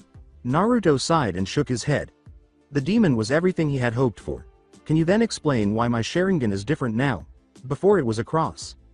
The Mackay's Mangekyo. Naruto gave the slightly irritated Kyuubi a sly smile before saying, Don't interrupt me, Kyuubi. However, the cross now resembles a X. More than before, with kanji in each of the 4 spaces. After a brief pause, the Kyuubi answered, You ought to already be aware of that response. When a person murders their best friend, the Sharingan changes. Biting his lips, Naruto slammed a fist on the concrete floor as he swore. His eyes widened as the image of Hayami suddenly flashed into his mind. Horrible realization dawned on him as he remembered that traumatic day, filled with rain. Although he had not killed her with his own hands, fate and the universe were saying that she had died because of him. Damn it. That's why they made the change. He irrationally directed his rage at the Kyuubi for reminding him of the incident, swallowing the bile that was about to enter his mouth. Human, feel what you want. But acknowledge that you are to blame for everything. You are unworthy of such eyes if you are burdened by such occurrences. As he used his Mangekyo, Naruto spat, saying, You think I want these? I would if it weren't for these eyes. You would? What? The Kyuubi grinned as it observed Naruto's rage beginning to subside. Naruto found it difficult to admit that he would have been content and that he would have carried on living a happy life in Konoha with his 2 brothers, but he knew deep down that he would not have met Shisui or Itachi if he had never had such eyes. Naruto held his breath and forced the terrible vision of Hayami into the back of his mind. I apologize. I shouldn't have gotten angry, even if I'm not grateful for such eyes. Tell me more about these eyes, please. Well, you can at least gather yourself. I don't know anything about your new Sharingan, though. Asking someone who has lived for the past few hundred years would be more beneficial. Better yet, you ought to ask Madara, that man. He appears to be knowledgeable about these topics. Feeling some of his spirit return, Naruto grinned slightly. Thus, the all-powerful Kyuubi is ignorant of everything. Shut it, insignificant cockroach. As he approached the cage, Naruto shrugged and said, Well, I suppose I could use the Mangekyo to control you if I so desired. As he struck the bars, the Kyuubi snarled ferociously and said, Just give it a few years. When I get out, I'll love it when I crunch your tiny body under my teeth. Yes, that's fine. Naruto stepped closer and waved the comment away, saying, But now I come to my final question. How come I'm down here? Because you're dying, the Kyuubi said, shifting positions in its tiny cage in what appeared to be a shrug. And if you don't find it quickly, you'll die.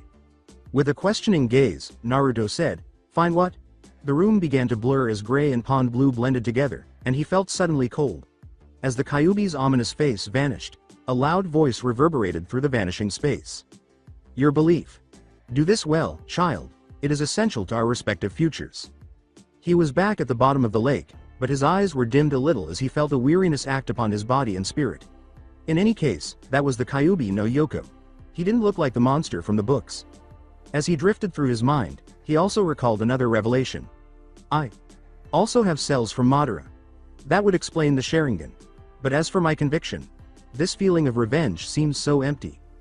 Naruto saw the smallest flicker of light on the surface of the lake, as though he were in a physical location of where his life stood, dragged down by the darkness of his own heart, anchored by his curses, but if he looked up, he could see a whole new world, beautiful and incredible in its foreign shape. He had tried to reach that light, perhaps thinking he had done so when Itachi and Shisui had taken care of him, but now that his chakra was gone, the only reminder of Itachi's sacrifices, he was left to plunge into the emptiness of solitude. As a result, the boy who had the million Ryo bounty ends up dead in a lake. Death was not a novel concept to him. He was aware that he would eventually pass away, but Naruto's eyes widened as he saw his hands shaking. Why did he seem to fear it so much, even though he was so close to it? His body tried to live, even though his mind seemed prepared, and then it hit him. He was scared of dying, scared of not knowing what his purpose had been. An experiment? That was only half of him. The other half, the true Uzumaki Naruto, wished for more. Who would he have been if he hadn't found this curse? Would it have been better? Naruto closed his eyes and smiled softly as he thought of Shisui slapping a sleeping Itachi, and a few more of Osawari's antics involving Ramen and Natsumi's card tricks. Eventually, his heart twitched again, and he was filled with gratitude for seeing these things, even if fate had taken them away from him. Unaware that he had surfaced towards the light each time he had encountered them, even though he was now alone in the darkness. Naruto's muscles shook as he felt them being pushed past their breaking point, and he screamed as his lungs filled with non-existent air. Even though I'm by myself at the moment. As Naruto knelt down close to the ground, his thoughts were filled with his memories. In the interest of a brighter future, dormant power threatened to explode, and his body tensed. I'm going to fight and live.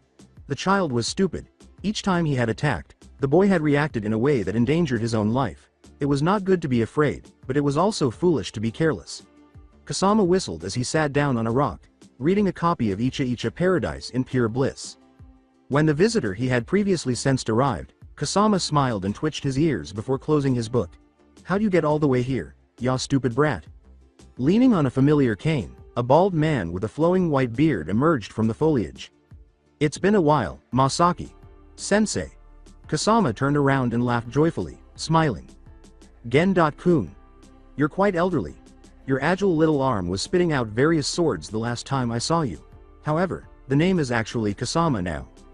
Just like his master, Gen grinned as he mentally rearranged the letters in his name to create some absurd word. Sounds like something you made up at the spur of a moment. Masaki gave his former pupil a back pat while grinning. Yes, however, I was taken aback when you wrote to me about the boy. I didn't anticipate him being this awful. Gen gave him a curious glance. That boy is strong, without a doubt, Masaki said, letting out a sigh as he combed his spiky hair, a glimpse of his age-old wisdom showing through his hazel eyes. But there is no real conviction or strength in his heart. The only things that will continue to help him develop are those essential elements. However, was it really necessary for you to force me to train another one? Gen put his cane on the ground and bowed, saying, I apologize if it caused you any inconvenience. However, this boy has started to resemble my grandson, though I'm not sure if the feelings are shared. Pointing to the man's back, Masaki rubbed his grizzly beard and said, So what's on your back there? It appears to be a sword. As he removed the clothed package, Gen nodded and said, Naruto left this sword at my shop. He may have discovered this by accident, but... Masaki's eyes widened as he took the sword from Gen's hands. It was entirely white, the rebuffing done by Gen's own skilled hands. The handle was exquisitely crafted in a style that had been lost for centuries. He tried to extract the blade with one hand but was unsuccessful. As he respectfully took the blade and returned it to its cloth case, Gen nodded and said, Yes, it belongs to her.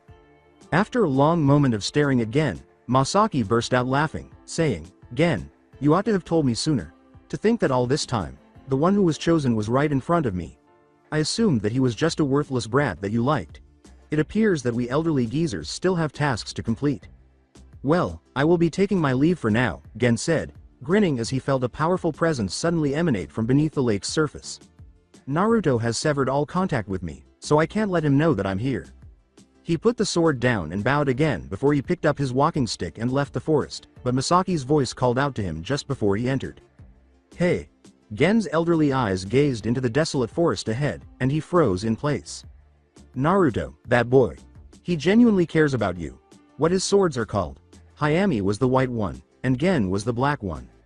With his back to his former master, Gen inhaled deeply and said, "I see.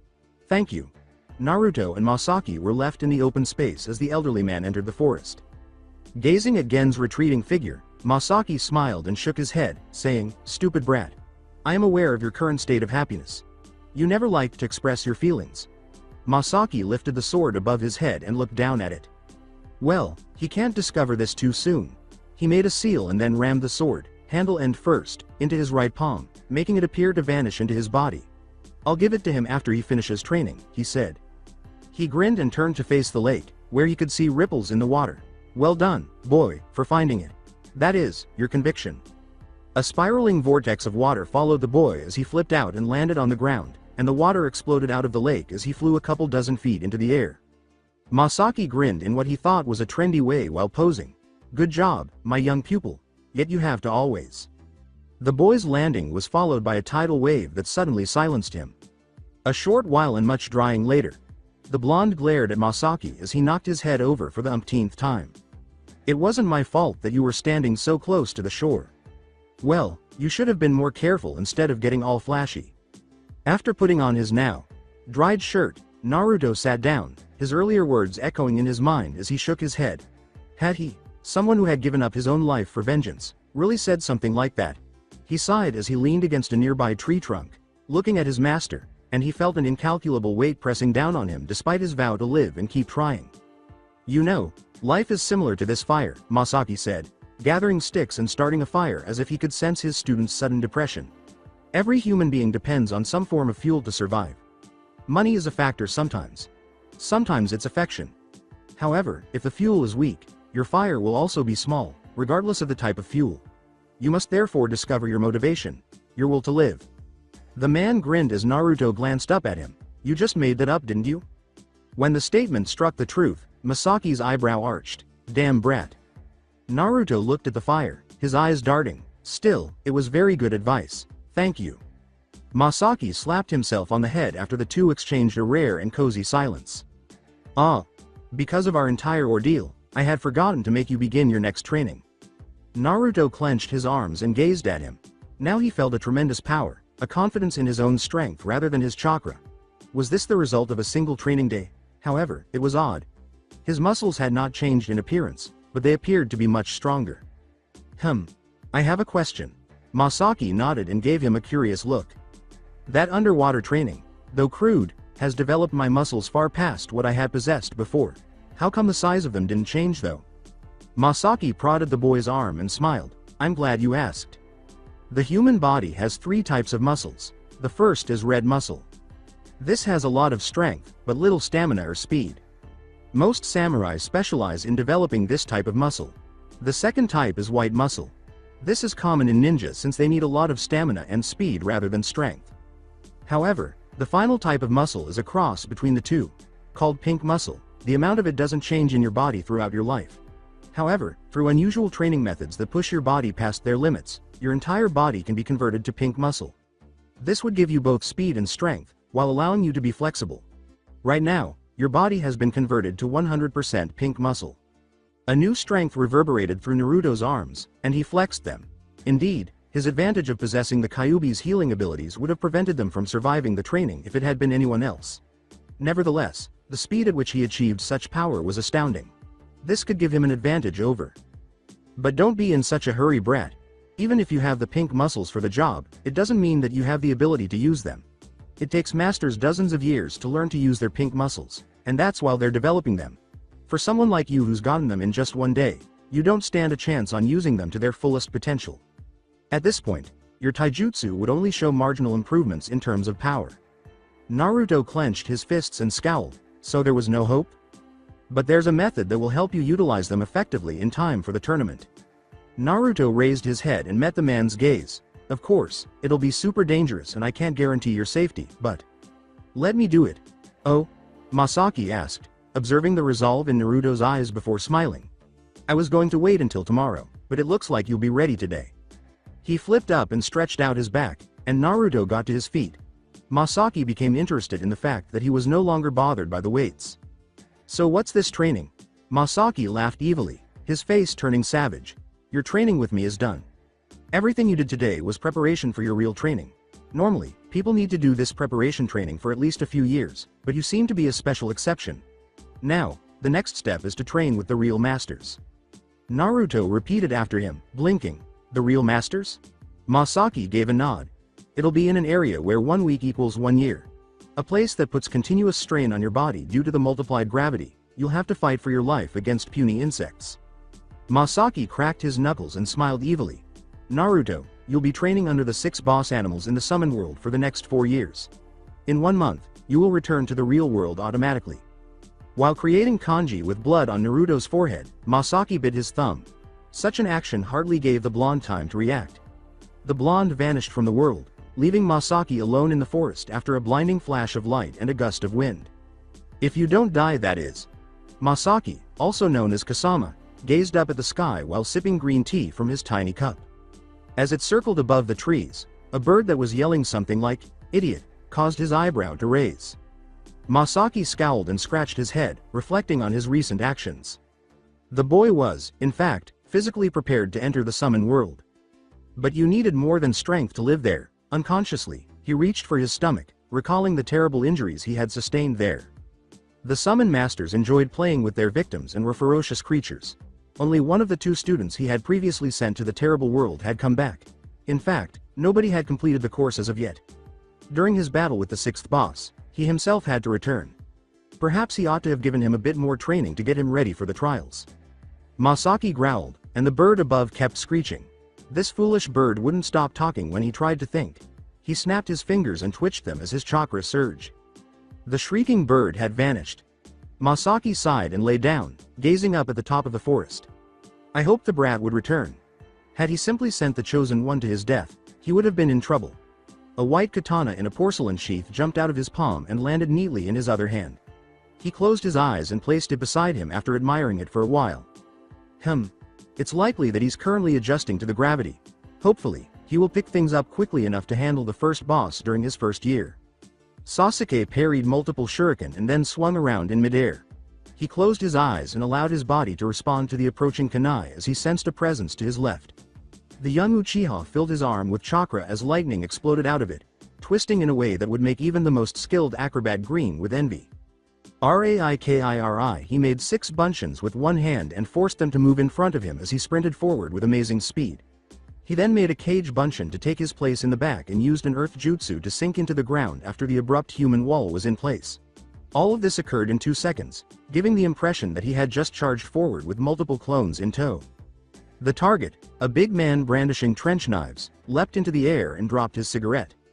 He grinned and gestured to his left, where he watched his partner Enko throw a number of her snakes to the ground. 6 snakes trailed behind the real Sasuke as he burst out of the ground a few seconds later. Sasuke cursed and swung his raikiri down on them, quickly switching to a Kawamari to avoid trench knives that were powered by wind. Sasuke watched his third opponent finish off his bunchins while he was momentarily safe on a tree branch.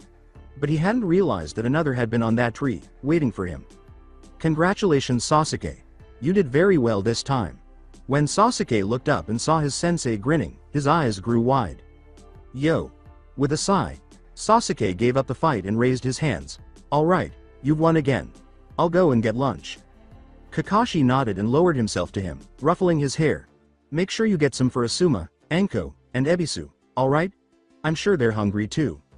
When he knocked Kakashi's hand off his head, Sasuke grinned. Yeah. Sasuke leapt down and greeted his teachers for a moment before jogging past them in the direction of the main village. In retrospect, this type of training had been ongoing for some time. He was still irritated by the news that the graduation age would be 14. He was actually responsible for the ruse to keep the students in the academy for 2 more years. Remembering what Kakashi had told him, Sasuke balled his fists and cursed the council. That scarecrow. Sensei of his never really obeyed orders, but he wasn't supposed to know.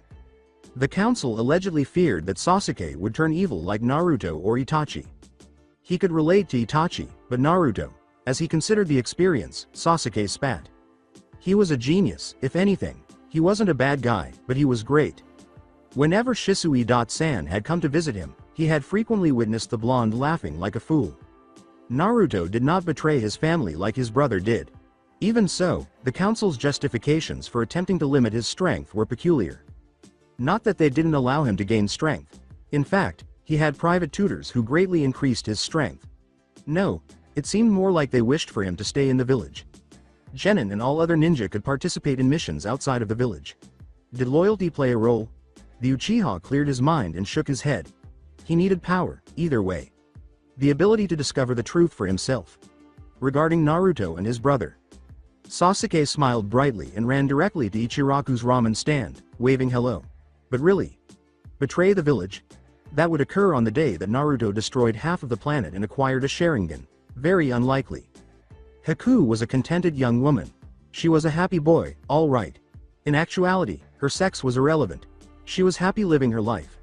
But lately, things had been becoming more bizarre. Their missions were becoming a bit shady, and Sama had started drinking a lot more. They had always taken jobs that were obscure and essentially illegal, but this one was different. Haku. Pay attention to your surroundings. Haku looked around and her head shot up. 6 ninja had surrounded them. Based on their clothing, they were all chunin or higher. Haku pulled out 6 needles, smiled, and bowed. I apologize, Sama. I will dispose of them immediately. Zabuza unhatched his zanbato and sighed. The past few years had been kind to her, so his silence was an indication that he trusted her abilities. She had already fully tapped the potential of her special bloodline and surpassed the level of a typical Junin. The 2 rogue ninja skewered the 6 ninja to pieces, flying through them as if they were practicing a routine. Together, Zabuza slashed them to pieces after Haku used her needles to paralyze them. As Haku put on her Hunter.Nin mask, they proceeded to their client after eliminating the final one. You've grown quite attached to that mask, haven't you, kid?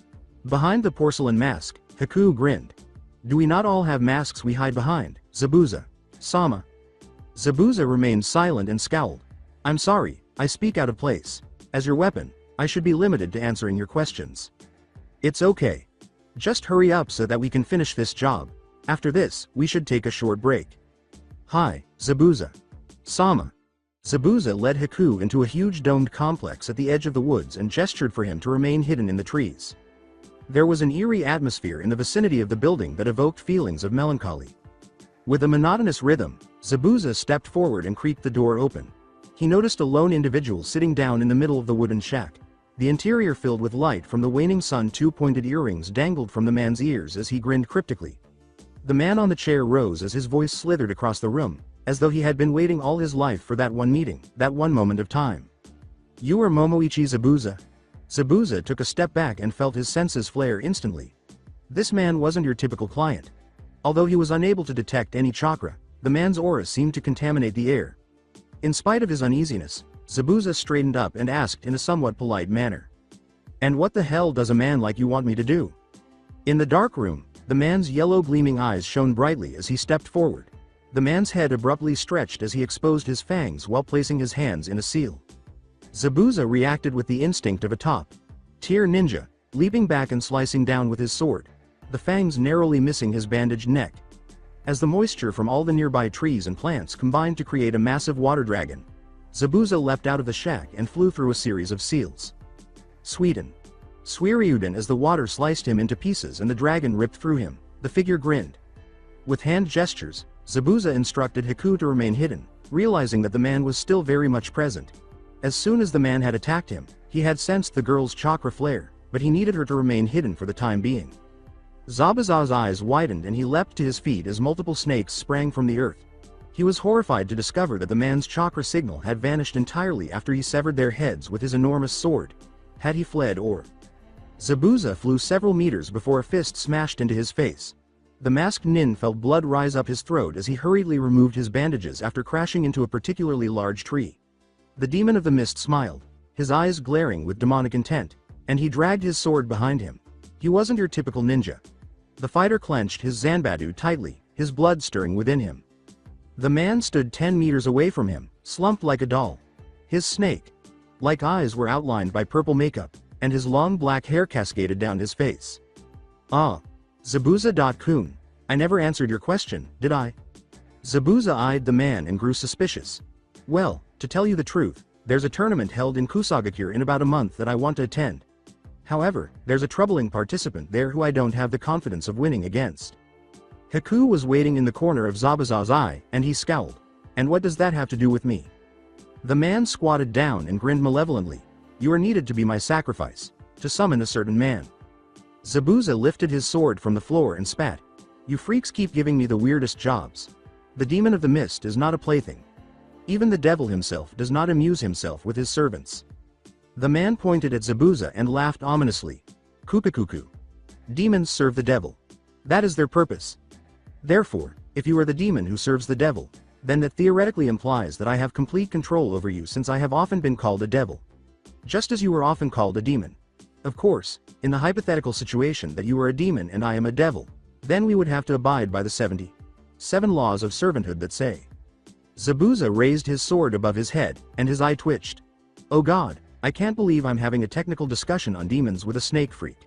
Zabuza's prefrontal cortex tingled as he gazed at the numerous snakes dangling over his opponent. Speaking of which. Zabuza straightened up, crossed his arms, and put his sword back on his back. Judging from your techniques and fighting style, I'm guessing you're that Konoha missing.nin, Orochimaru. You could always be one of his students, but I doubt someone of your caliber would serve the man. The snake man cheered him on, grinned, and straightened up. Very good Zabuza.kun. But will this information hurt you? After all, I am a Sannin, applauded as one of the strongest ninja in the world. Does a mere Junin like you stand a chance against me? Zabuza made small movements with his body and closed his eyes.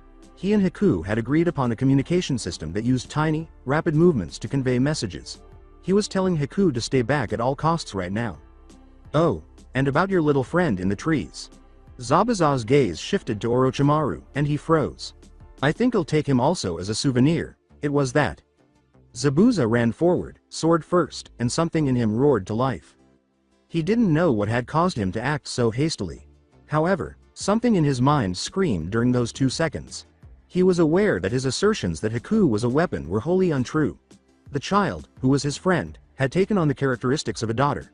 Zabuza swung his enormous sword through Orochimaru, missing the smirk on his face. But Orochimaru's body had been divided into 3 pieces, each of which had flown in a different direction.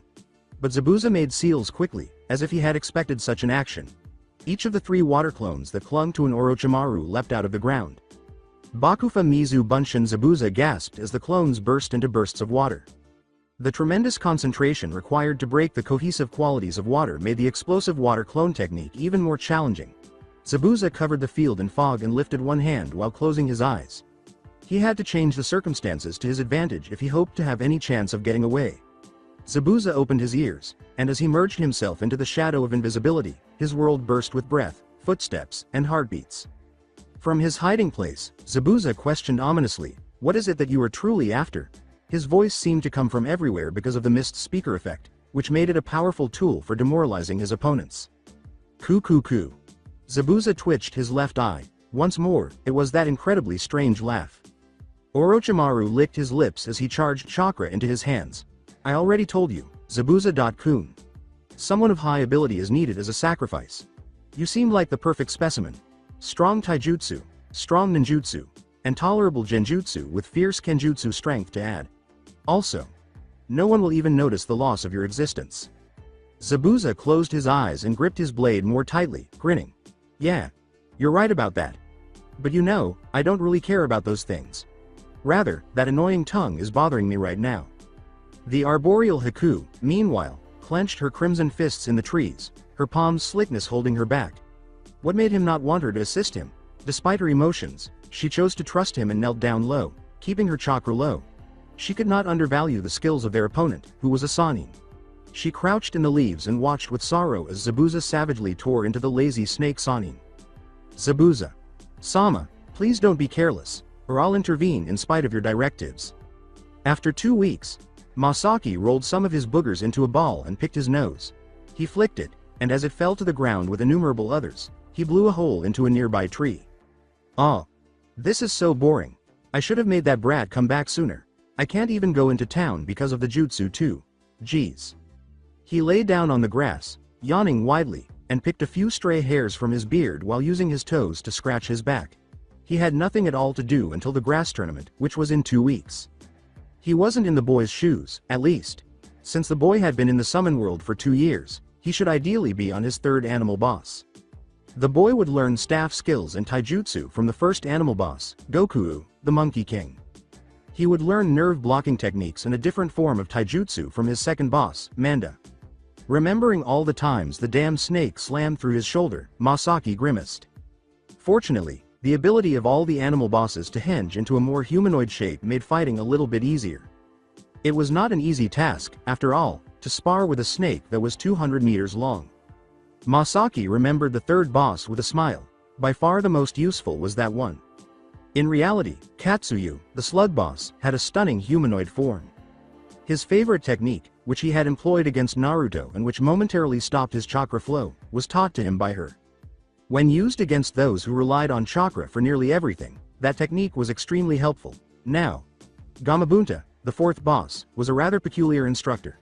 In essence, they held drinking competitions. He didn't learn much from that boss, aside from a little water ninjutsu. Okay. Although he had never been fond of swords, he was actually expected to learn kenjutsu. Gamabunta's final test, which required him to consume 40 gallons of sake in one sitting, was beneficial.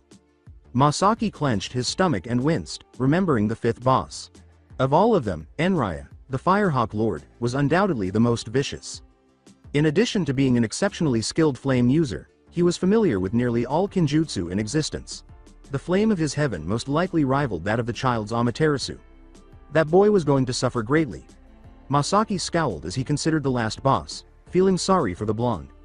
The 6th boss was completely different, even though he could hardly defeat Enraya at full power. Masaki closed his eyes and shook his head, reveling in the quiet. Naruto, don't die. You have 2 more years left. I hope you don't have to battle the 5th boss before the allotted time is up. I concede to you. Your prowess has proven itself in combat. The figure in front of the giant tiger sat on a tree branch and bowed low. As the cerulean eyes changed from blue to red and back again, long blonde hair fluttered in the wind. That's it? You're the 6th boss? You didn't put up much of a fight. That toad with the 40 gallons of sake was much harder to deal with. The boy crossed his arms and faced the tiger, now a man with gold hair that flowed like a lion's mane. Usually, people don't get past me. I don't think I've ever had someone as young as you even get to me. But I guess the generations get stronger. Well, congratulations. After tearing off the last of his black shirt, Naruto got up and approached the tiger. So what do I do for the next 2 years here? Nothing? The tiger sat down, crossed his legs, and smiled. No one had ever gotten past me, but I never said that. You must face the real last boss after defeating the 6 animal bosses. Thinking of what that bastard old man had said, Naruto scowled. What do you mean? With a savage grin, the tiger raised 3 fingers. Of the mythical creatures, which ones are the most famous? Naruto pondered for a moment, trying to bring back childhood memories. Though he had heard plenty of stories, he had never been one to become enmeshed in myths. The dragon and the phoenix. The tiger boss shook his head and smiled. Wrong kid. Although that's the typical answer, they're the Oni, Tengu, and Kappa. Whispering the names to himself, Naruto squinted his eyes. Before now, he had never heard of them. The entire time you've been here, you've been watched by these 3 lords. In 1 week, one of them will appear before you and teach you all that he knows. That will take up the remainder of time here. Good job getting this far. I hope you turn out to be even stronger than you are now. Naruto blurred through the trees and walked away, bowing. As he entered his cave, the tiger scowled as he observed the boy's disappearing silhouette. Hopefully, the boy will remain human after this. The masters are always the ones who cause man to become bestial. Haku tore through the trees, her dress and shirt soaked with blood, her hunter nin mask drooping loosely at her side as tears streamed from her eyes, and she pushed forward, cursing with all her strength, even though her legs were badly wounded. She needed to find someone who could help her right now. And keep Zabuza alive. Her body gave a final heave forward before collapsing into an open clearing, and she let out a shriek, losing consciousness as she lost her thoughts in the middle of a confused Masaki. 3 miles from Konoha today, 500 years ago. Death was interesting thing. Words were wasted on it. Its laconic nature made it a quiet companion. Indeed, that condign end held so much power over even the strongest of mortals with the choler of the fiercest criminal unable to overcome that nebulous force. Yet to her, death was a friend. An ally of sorts even. to escape the palaver of her supposed life and instead make anew in silence. That sordid life she led made her believe that all mortals, herself included, were condemned to that inexorable fate called life. She despised living, yet found that she could not escape it. Such a paradox would seem inviting to many, but to her, it was an abject hell that held no escape.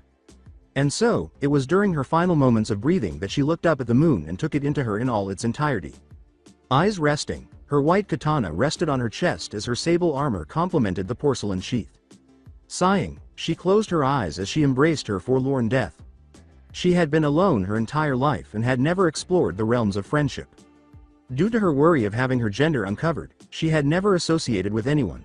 Indeed, in this era of war and death, a woman on the battlefield was out of the question. Yet fighting had been her only answer, to fight, and thus, to ultimately die. And now she had accomplished her goal. Images of her indignant childhood threatened to interpolate her thoughts, but her severe training kept her steady. Here, surrounded by the 10,000 men she had slain, would she breathe her last. Yet fate would not let her be so simply. Smiling for the first time in her life, she felt her heart beat for what she thought would be the last time before a sudden hole ripped through the space above her. Startled greatly by the alien presence, she had never seen such a technique before in her life. In renascent energy, as if the phenomenon had brought her back to life, Itachi stared with wide and curious crimson eyes as a giant arm of white suddenly flew at her and grasped her nimble waist whole. Lifting her up, her trusty katana dropped from her chest as she let herself be taken into the enigmatic rift with her arms hanging limply at her side. The arm had drained her of all her energy and had left her motionless. Led inside the hole, she felt it close behind her as the arm dropped her into what seemed to be a black room. There was no light and thus, no shapes or colors that she could discern. Her wounds had already begun to heal as she slumped to the ground. The harsh drop was enough to break the band that held her hair together, causing long silver hair to drape over her shoulders. How long had it been since her hair was left in its natural state? Without the threat of any men to see her, she ignored the foreign feeling of not having her hair tied up as she looked around the desolate campus. Was this hell? No, you're still alive. She felt for her katana, snapped her eyes open, and sprang up with a warrior's instinct, choosing only a hand combat stance after realizing she had left it on the battlefield. The rest of the child, later on, you have plenty of time to establish your value. The voice seemed to come from everywhere around her, and the room was still pitch black. Are you confused? You finally received your gift and punishment for killing so many men. I am aware that you want to die, but you still have a responsibility to fulfill. And who are you, to deny a warrior her death? She said calmly, her anger boiling with a raging vengeance inside her. Waves of light radiated off a man who suddenly materialized in front of her, shrouded in pure white. As she attempted to slump against an invisible wall, she felt her body weaken because she was more divine than anything else. She bowed her head as the figure put his hand on her head, her eyes downcast by the authority of that light. My name is Izanami. You will reside in this chamber outside of time until the time is right. I am sorry, but you will have one final mission before you are allowed to rest. She felt her eyes close with sleepiness, and the man disappeared from view, leaving his words to reverberate in his place. She started to see pictures as she drifted off to a sound sleep. Pictures of a baby with blonde hair and red eyes against a midnight backdrop. Naruto Uzumaki had always been a patient boy. By teaching him how to sculpt things, staying with Gen.san had helped him hone that patience and efficiently direct his energy toward more productive endeavors. However, his so-called master boss was seriously trying his stamina. 3 weeks had passed since he had vanquished the 6th animal boss, and not even one of the masters had appeared. Naruto snapped off a branch from a nearby tree and charged some chakra into his fingers while his eyes twitched. He had long since realized that wind had been his true elemental affinity. Nonetheless, his Sharingan had led him to believe that he had a fire affinity because Uchiha blood nearly always showed a fire affinity. In this way, he found that fire techniques became easier once he activated the Sharingan. However, wind techniques came naturally to him when he was in his normal state. As he sculpted the raw tree branch, an invisible blade of wind appeared, refining the chakra he had collected on his fingers. He had always enjoyed making small figurines and trinkets, and over the last 2 weeks, he had turned that hobby into a fine art. Naruto used a nearby stick to twist his hair together on the back while he chipped away at the branch with one hand and pushed his hair back with some wind. One of the bosses would arrive in a week, the tiger had promised. The 3 masters allegedly engaged in a complex ritual during that week to determine who would instruct the pupil. Naruto was 2 weeks late, but he couldn't contain his annoyance as he carved pictures of Oni, dying birds, and sea creatures that were missing limbs and heads. In the meantime, somewhere else in the summon world, Jan, Ken, Pon, Jan, Ken, Pon, as multiple trees in the area exploded simultaneously, a man who resembled a bird yelled, "Damn it, let me train the boy." As he hurled a massive water vortex at the bird, an odd aquatic creature snorted, "No, I want to train him, you stupid Tengu." He threw a rock overshadowing even himself at them, and a huge, multi-horned demon leapt over them both. "You guys are both idiots. The great master Oni shall train him." After Naruto defeated the 6th boss, they started playing rock, paper, scissors for the 5th time in a row. Masaki gave the booger he was going to launch the finger while glancing at the girl in confusion. It took him a few seconds to realize that the person in front of him might not survive, so he rubbed his eyes and stared at the mangled body that had just fallen from the tree he was about to topple. He approached her and whispered while prodding her head a few times, "Hey kid, you alright?" When he realized that his fingers typically broke through rocks on contact, he responded with an incomprehensible moan. "Oh, whoops." He turned her over and whistled as he saw the numerous wounds that marred her body. Her legs were particularly bad because pieces of flesh had actually torn off the bone, leaving the bloody skeleton exposed to the outside world. Her torso had multiple punctures, all of which appeared to have been caused by a poisonous sword. The bones in her arm were so pulverized that they no longer held a definite form, and, as he looked over her again, he scowled as he noticed a strange tattoo on her neck, which he recognized as the result of a cursed jutsu. The person who had done this obviously had willed her a long and painful death. Even the cursed jutsu appeared to have been done recklessly, as it wasn't even executed correctly. It was almost as if it hadn't been intended for her. Despite his harshness with Naruto, Masaki actually had a soft spot for children, so he lifted her up slowly and laid her down carefully on the grass before walking over to a more softer clearing. That hag Shio had taught him this jutsu, which normally required one to sacrifice one's life for the victim, but he flexed his arms and channeled chakra through his body as a green glow surrounded his arms. Haku wasn't one of the strongest people in the world for nothing, and as his body and limbs started to regenerate, a blue bubble of energy encircled Masaki. Even jutsus had their limits, but even so, it appeared that this one had not yet died, but even then, her wounds were extremely severe, and it would take another 3 full days of this to recover to a point of standing. He sighed as he saw her cells start to converge and reform, knowing that she would survive. Masaki sat cross-legged and shook his head in light humor. "When did I start acting like such a babysitter? Gen, you really influenced me, kid. Damn it." Hyuga Hinata was a genius. No, she was beyond a genius. Thought to be the culmination of the Hyuga bloodline, her Juken was even stronger than many of the adults. But that was just half of it. If she had remained limited to the Hyuga style, she would have simply remained a genius like her cousin Neji. However, ever since that fateful encounter in the forest, she had secretly trained in almost every other art outside of her clan. The Byakugan was helpful since she was able to watch others train. Call it stealing or anything else, but she had decided to do whatever it costed to get stronger than that boy. Stepping into the complex, the young Hyuga heiress coldly walked past her father as she bowed slightly on her way. She did the same with all the other main branch members. Only to the branch members did she ever greet kindly, even though they usually cowered from her due to her rank. Actually, she couldn't recall ever having a real conversation with any of the members of her family save her sister. To everyone, she was the ice princess of the Hyuga family who maintained a dignity that adopted a precocious air. Opening her door, Hinata sighed as she closed it behind her and walked over to her bed. Flopping backwards onto it, she stretched out her arms before she curled up into a little ball. It was only in the solitude of her room that she was able to drop that mask of coldness and not have to worry about appearances.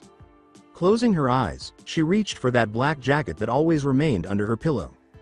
Her eyes suddenly widened as she felt nothing and quickly turned around to check it carefully. Lifting her pillow, she couldn't find the jacket and she panicked like she had never done before. If her father had found it, the chances of retrieving it were almost zero. Swearing very much not like a royal heiress, Hinata quickly put on her slippers as she ran to her door. Before she got there though, the door opened as Hinata immediately adopted a slower walking pace. It was her sister, Hanabi, at the door. Realizing that it was safe to run, she was about to pass her little sister when she saw a black jacket hidden behind her back. "Hanabi, behind your back, what do you have?" Fearful of her older sister's severe order, the young girl opened her muted mouth but said nothing. "Give that to me." As Hinata approached her and took it, Hanabi stood still and said, "Never take this again. Anything else is allowed in the room, but not this."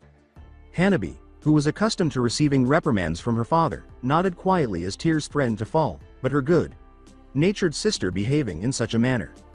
When Hinata saw her sister's dejected expression, her eyes softened and she leaned in to say, "I'm sorry, Hanabi-chan. For me, this is really important. I didn't want to become angry with you." Hinata, who had become something of a surrogate mother to her sister because Hanabi had never known their mother, walked over to her bed, stroked her little sister's hair, and the little Hyuga hurried to her as she hugged her waist.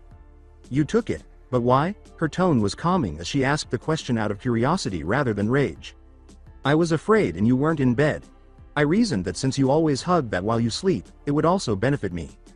"I apologize," Hinata said, grinning as she shook her head and glanced at the jacket. "I'll let you sleep here tonight. In order to keep your father from learning, I'll put you back in your own bed in the morning." When Hinata discovered her sister already asleep, she got no response. Hinata closed her eyes and went to bed, turning off the light. She had originally planned to go out that evening and train covertly, but it was also beneficial to take occasional breaks. On Konoha's opposite side, another individual, who was also praised as a genius among geniuses, trained non-stop under the moonlight that night. His brother was fighting thousands of Itachis at once, and every technique was thrown at him. His fictitious enemies were torn apart by his fierce and accurate attacks. Uchiha Sasuke's favorite target was, of course, his brother, and visualization training helped him acclimate his body to fighting. That night, as he charged his fourth Raikiri, Sasuke felt chakra surge through his body, smashing multiple boulders with a single blow. He had to get stronger if he was going to discover the truth. Powerful enough to defeat each of his four senseis. They would never have defeated his brother. When Sasuke realized how far away he was from Itachi, his energy seemed to increase tenfold as he continued to let loose everything he possessed. Asuma watched the boy train and whistled. "Whoa, he does this every night, is that correct?" "Well, every night except Ichiraku's dollar ramen sale days," Kakashi said, nodding. As she observed Sasuke forcing multiple clones to battle one another, Anko smiled and said, "So why doesn't he ever fight us like this? If he went all out, it would be much more enjoyable. He clearly does not want us to be aware of his growing strength. This concerns me." "You're wrong, Ebisu," said Kakashi, shaking his head. "It's not that he doesn't decide to give us his best effort. He is unable to. There is a limit on that boy. He will never display his full strength unless his brother is his opponent." As he adjusted his sunglasses, Ebisu grinned and said, "I see. But he still goes through morning training despite doing this." Laughing, Asuma sighed and lit a cigarette. "Ah, back when we were kids." The young Uchiha continued to engage in combat, and the four of them stayed silent until Kakashi abruptly turned to face Ebisu and asked, "Hey, why are you wearing sunglasses at night?" "Ooh, after 3 weeks, the fourth was coming to an end, the grass tournament was in 3 days, and Naruto was due back today." Naruto had been training constantly with those pansy mirrors of hers ever since he had healed her, and Masaki sighed as he watched in boredom. "Hey, girl. Would you mind getting us something to eat while you take a break?" Haku halted her technique as she allowed her ice mirrors to melt. She was deeply grateful to Masaki for healing her, but she was also cautious of his immense power, realizing that even the terrifying snake Sannin could not compare to him.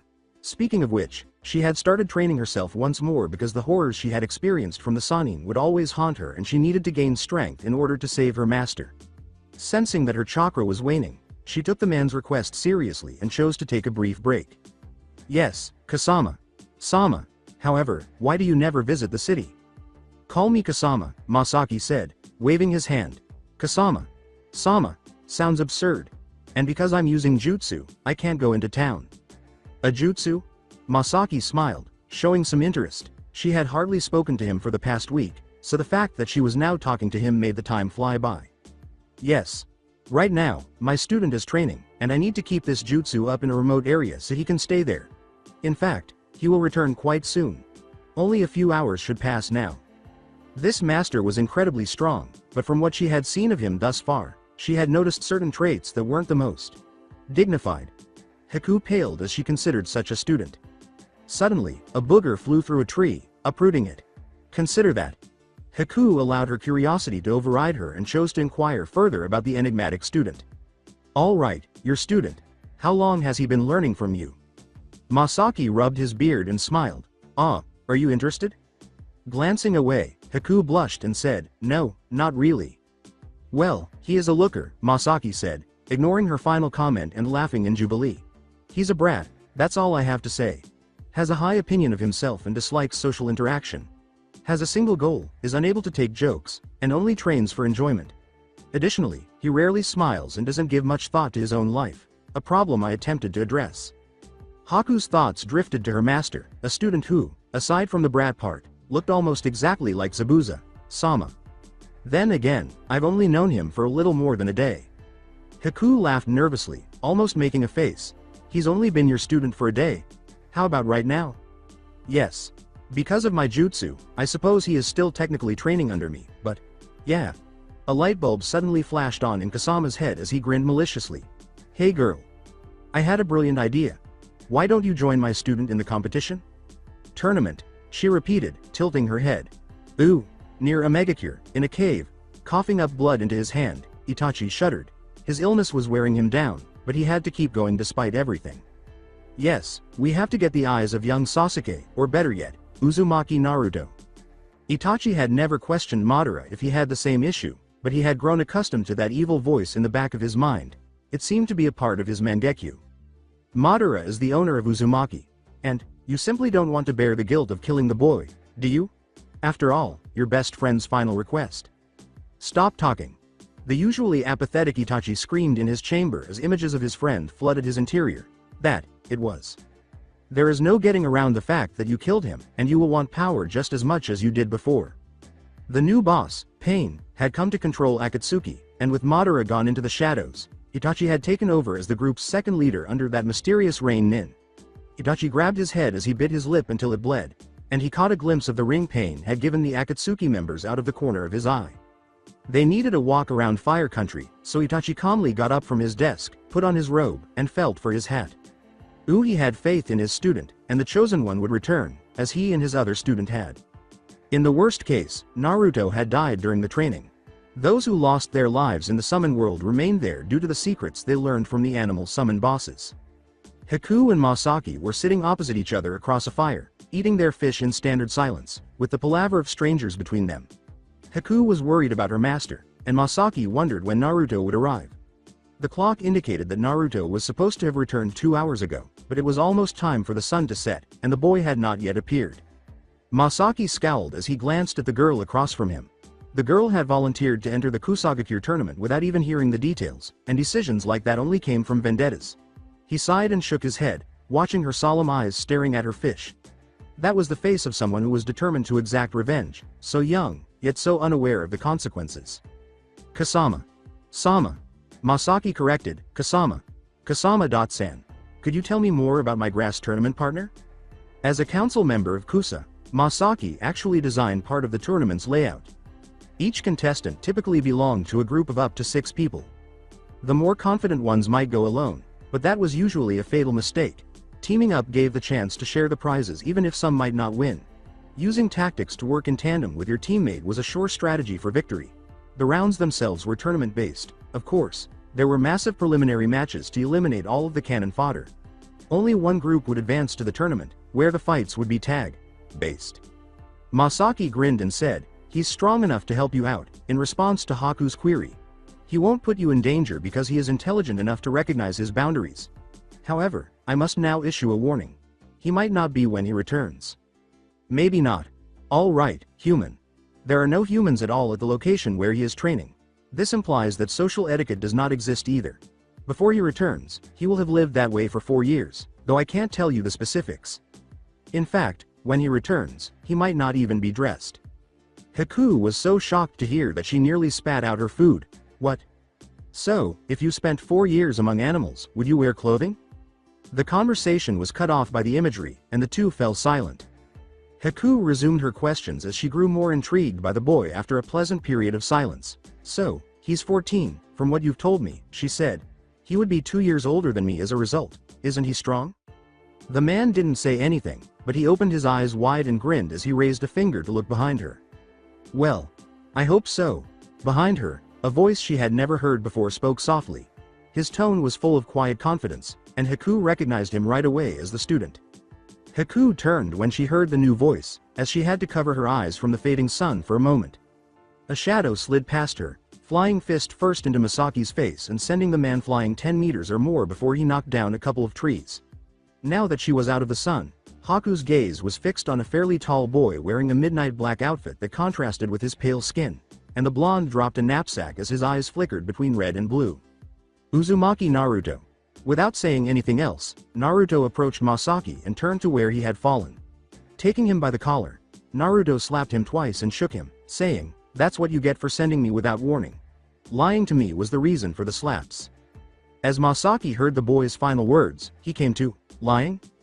As he took a step back, Naruto grinned softly and said, "There were 9 bosses, Baka Masaki, sensei." They had all decided to train the boy, which had been hell for him, but at least they had never wasted time, since the 3 summon bosses had never been able to settle their game of rock, paper, scissors. "So, when is the competition?" Masaki pointed to Haku and grinned while giving Naruto a backslap, which caused the boy to glare. "That girl there will be your teammate," Masaki said. "How about getting to know her? She'll go over the guidelines with you while I? We'll have a party after the tournament. Congratulations on returning," Masaki said, halting his speech as Naruto abruptly collapsed to the ground.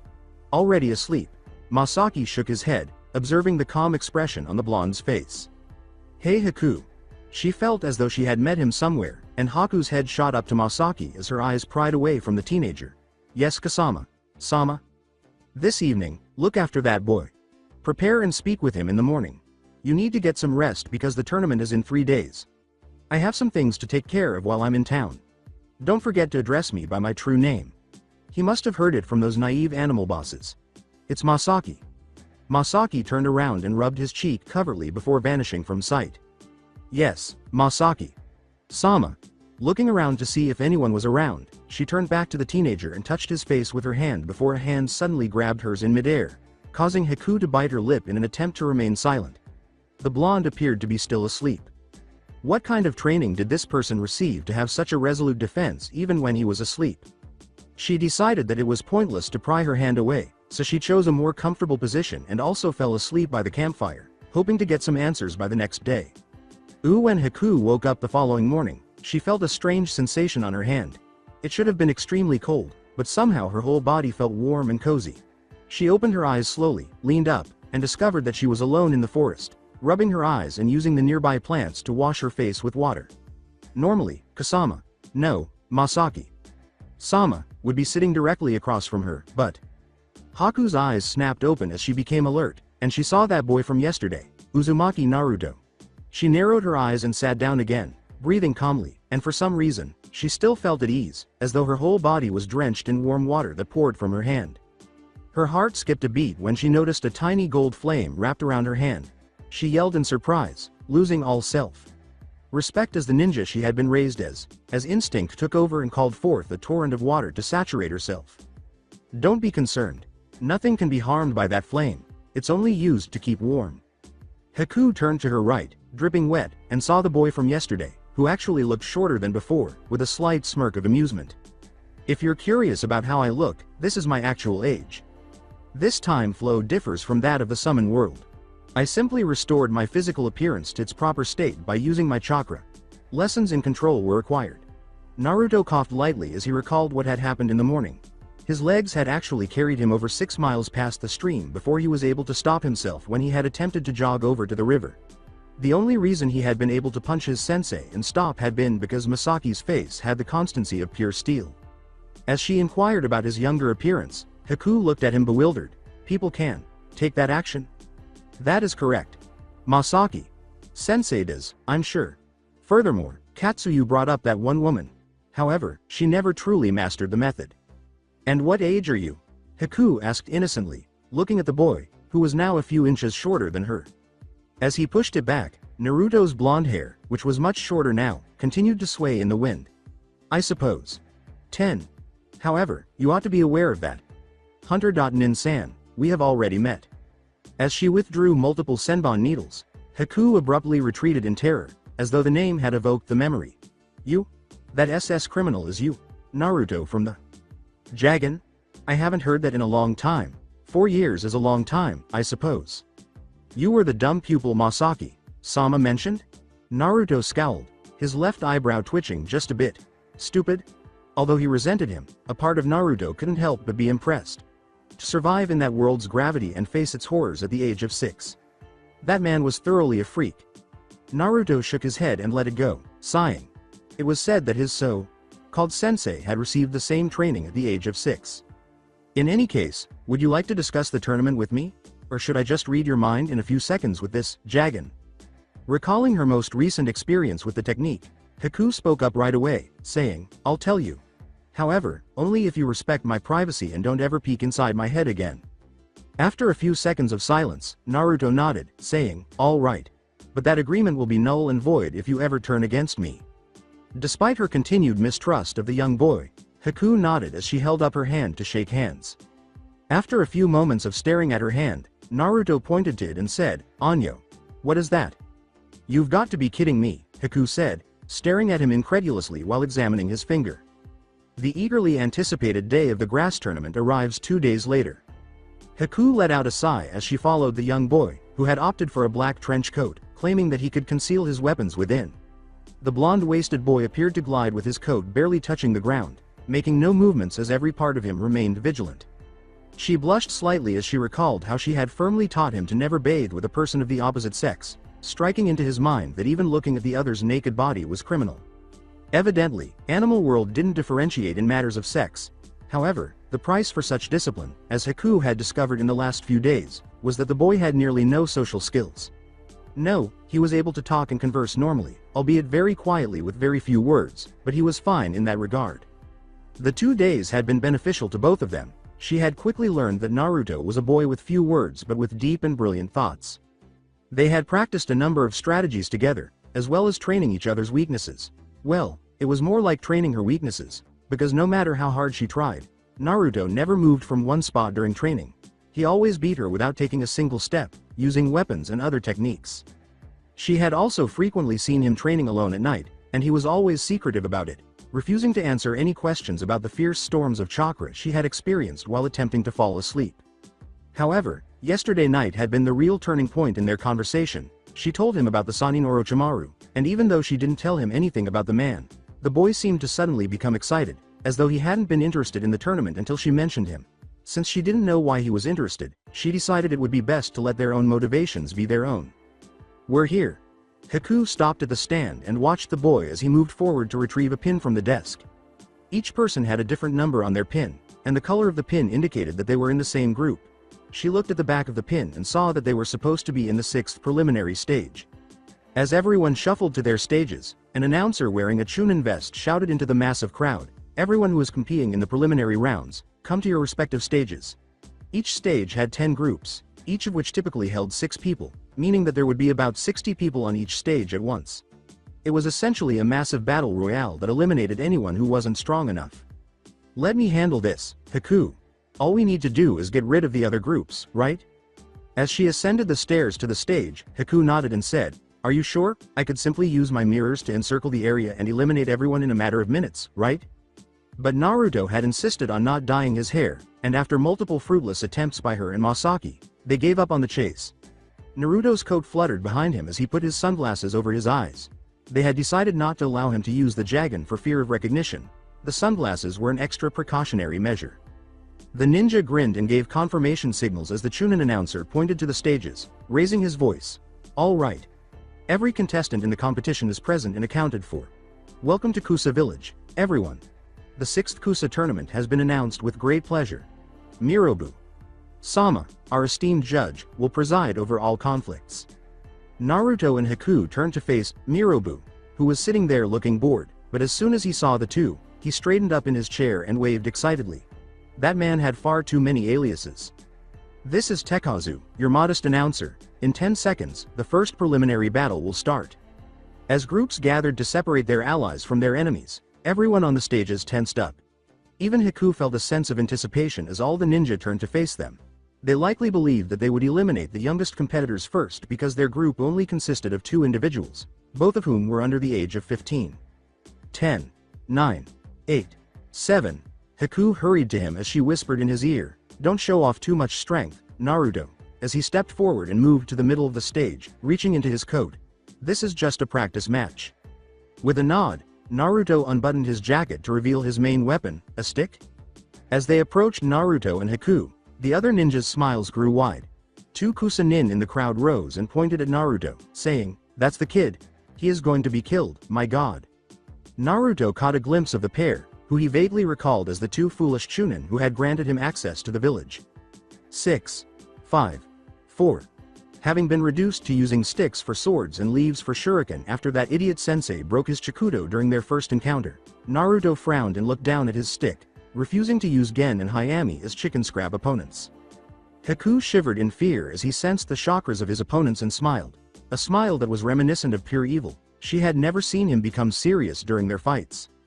3, 2, 1, as he called forth wind chakra, Naruto raised his stick, causing a violent storm to suddenly fill his entire being in an instant. Leave. The competitors on stage 6 realized they were completely outmatched in a split second. The Grand Kusa tournament started in a split second.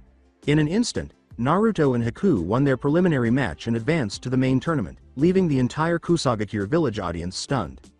An underground cavern concealed in the trenches of numerous stone pyramids lay secretly close to Kumogakure's boundaries.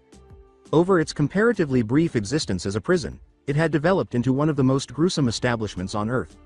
Because there were two people in this terrible and miserable emptiness who were as shattered as the broken rays of light that were seeping through the tiny crevices beneath the stone wall.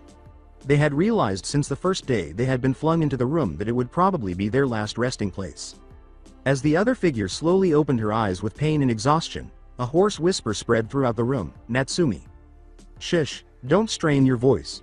Just focus on healing that wound." The boy swallowed dry air and leaned back even more.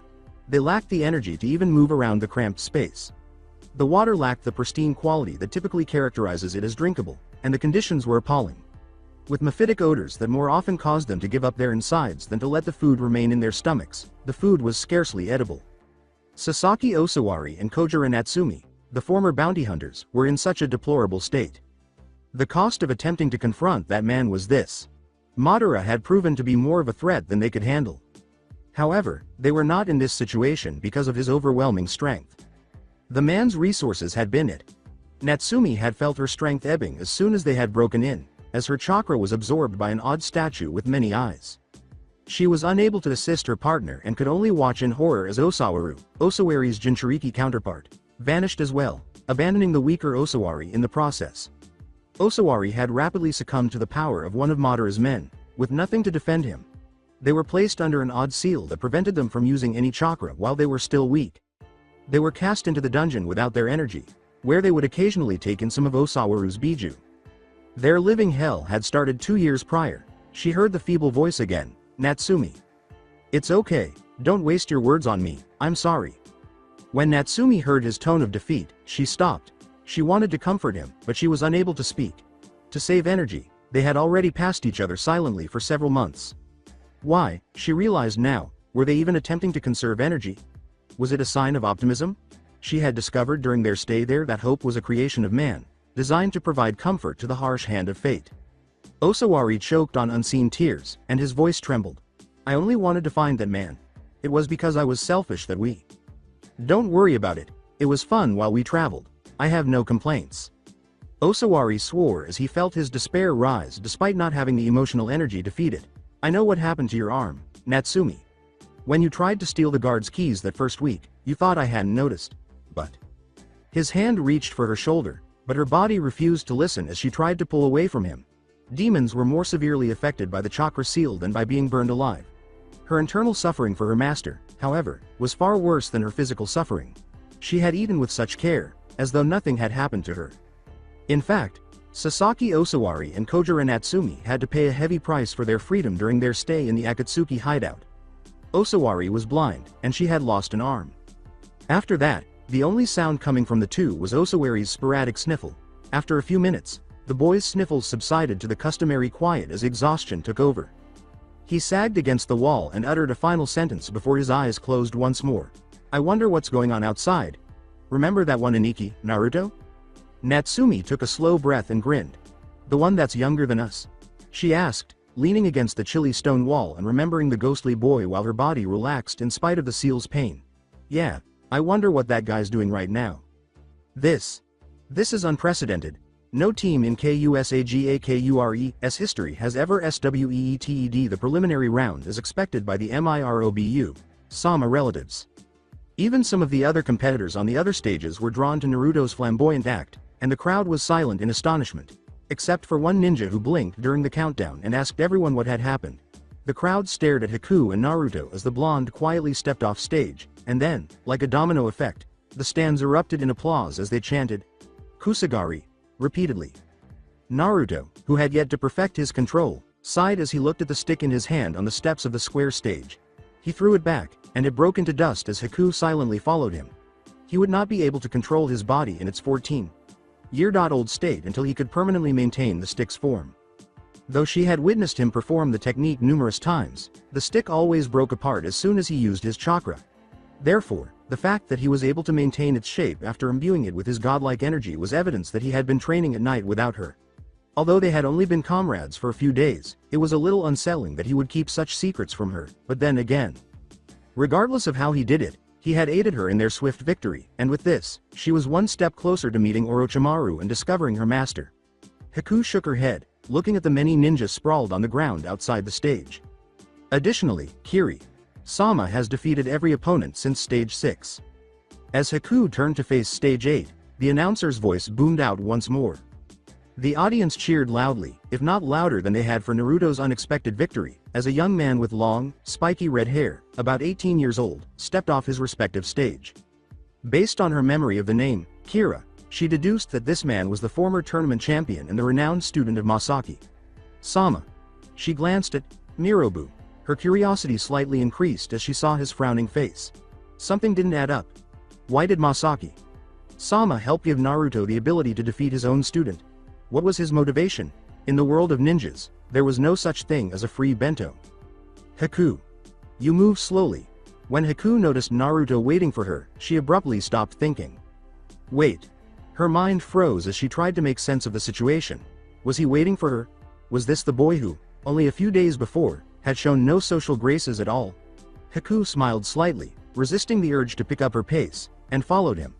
The two then vanished into the tent reserved for the winners of the preliminary matches, so they didn't need to keep an eye on the others. She knew that they would eventually face Orochimaru.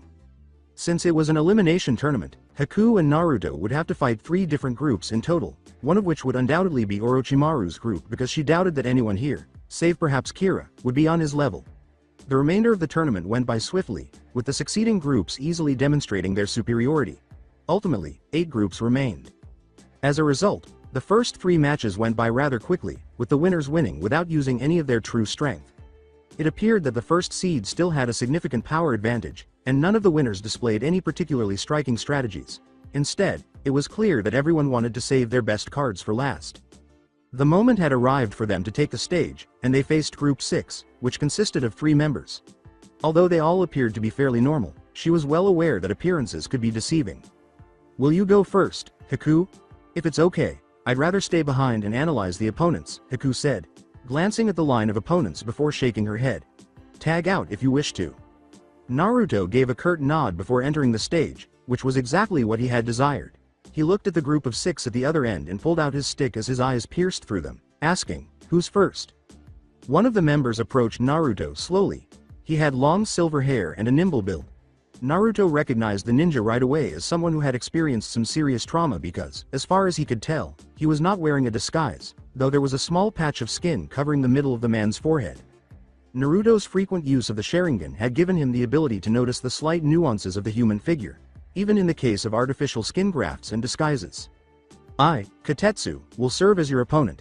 The man bowed slightly, his face emotionless as he withdrew a single kodachi, making it clear to Naruto that he was a short-range fighter based on his build, but something was still wrong with his body.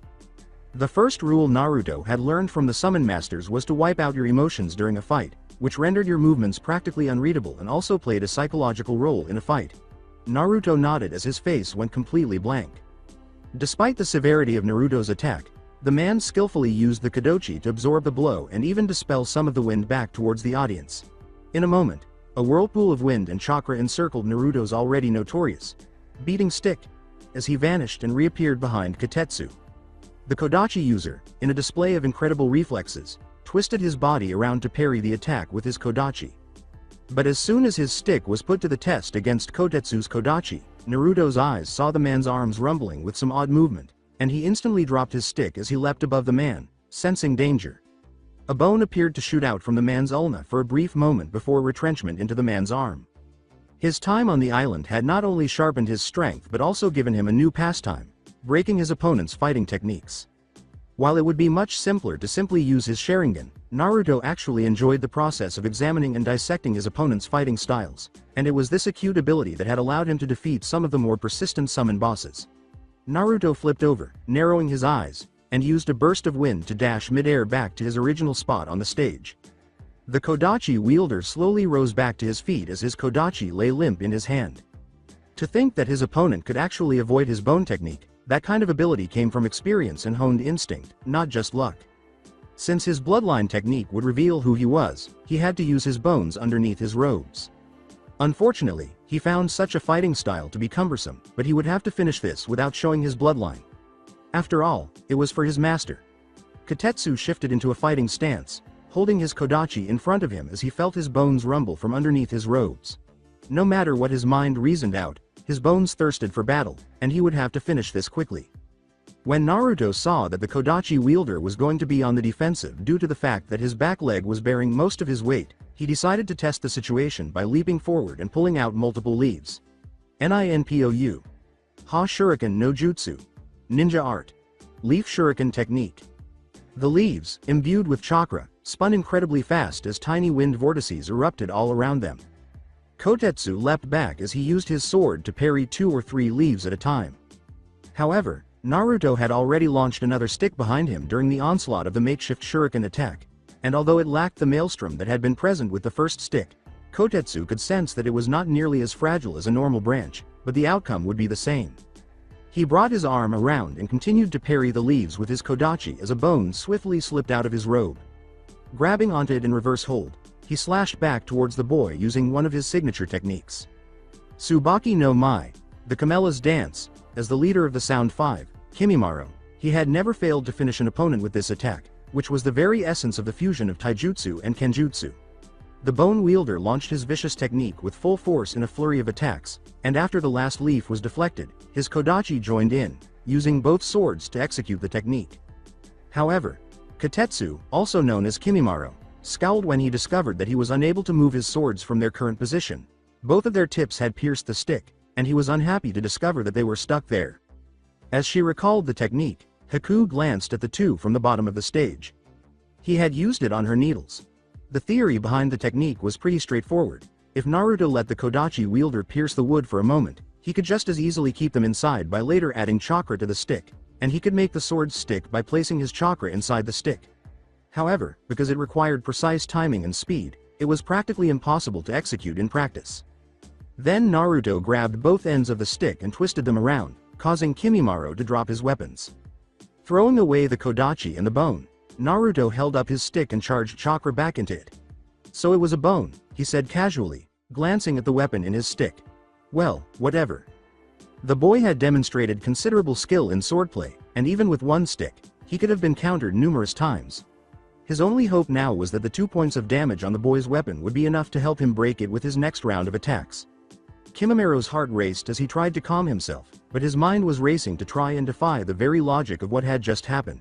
He could not believe it, even though he briefly understood what had happened. If you don't use your full power, this match will end soon, Naruto said as he approached Kimimaro slowly. He let go of another bone, and Kimimaro rose. Even though he appeared confident, Kimimaro was beginning to feel anxious on the inside. What do you mean? I am not like the trash of some of my other teammates. You will find that it is much harder to defeat me than you think. When he was his age, he should have competed with Orochimaru, but this boy, who was at least a few years younger than him, was acting more like Tayuya or a random sound chunin. Naruto's eyes brightened slightly as he opened his cloak and reached into one of the inner pockets to extract another stick. Well then, I guess I'll start attacking seriously now. This one, however, was more of a thorny club than a smooth stick because it had ragged areas with several nails attached. A group, what the hell, seemed to reverberate throughout the crowd, and even Haku started to ponder what pastimes Naruto had acquired in the summon world. Even the Sound 4 on the ground stage winced, and Kimimaro nearly let out a groan. This was going to be a little more challenging than they had anticipated.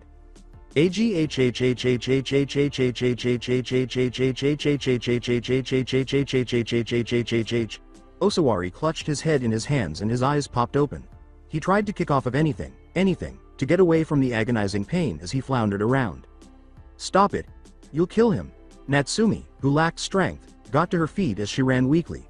Instead, her hands gripped dirt and she felt her legs give out from under her. "Damn it!" she screamed in exasperation and watched helplessly as Osawari's screams eventually subsided into unpeaceful unconsciousness, Yorkai energy tearing out of his body in streams. "This process is taking too long. Are you sure this is working, Pain?" 9 shadows, each resting on what appeared to be fingers, stood in a circle. "It's because of that traitor, Orochimaru. Despite his apparent worthlessness, his chakra would have made this ritual much faster.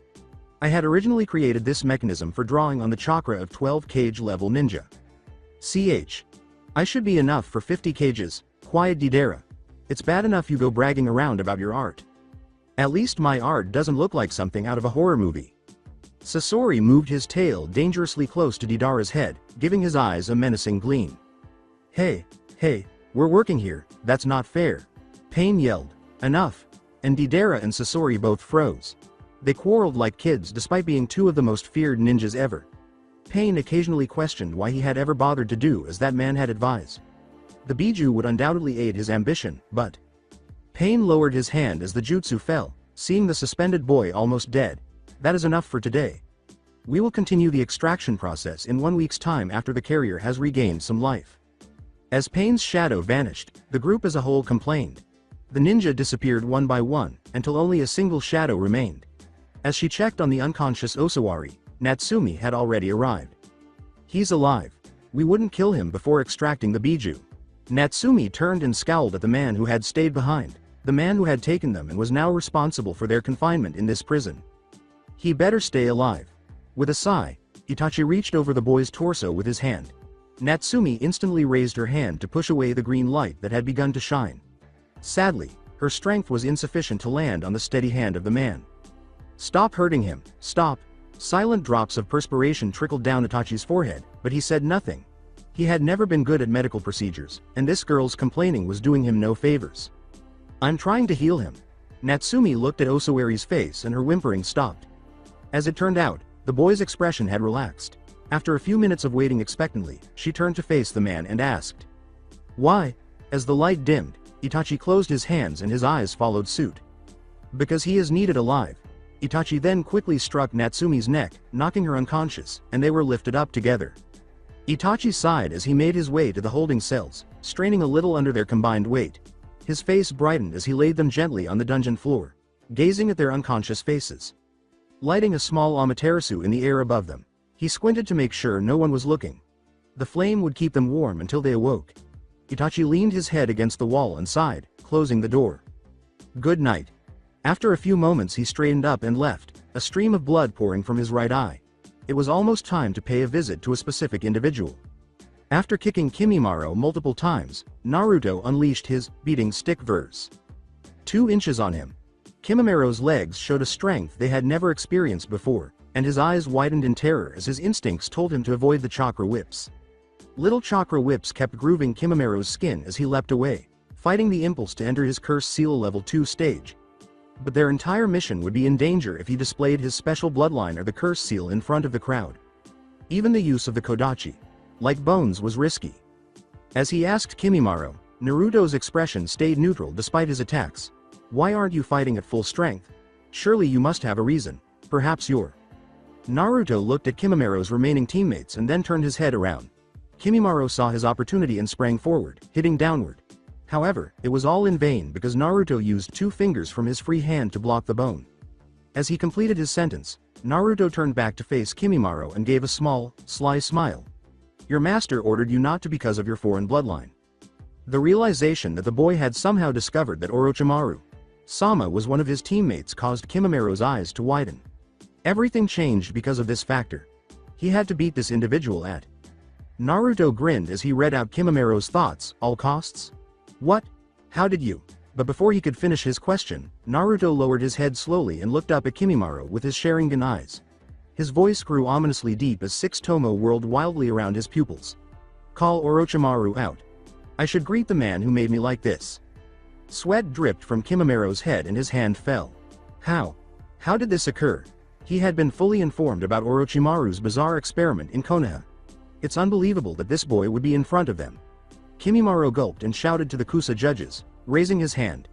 Kimimaro whispered a few words into his master's ears before a sickening and horrifying smile appeared on his face as he walked away from the grinning Naruto and toward a frowning Kusa.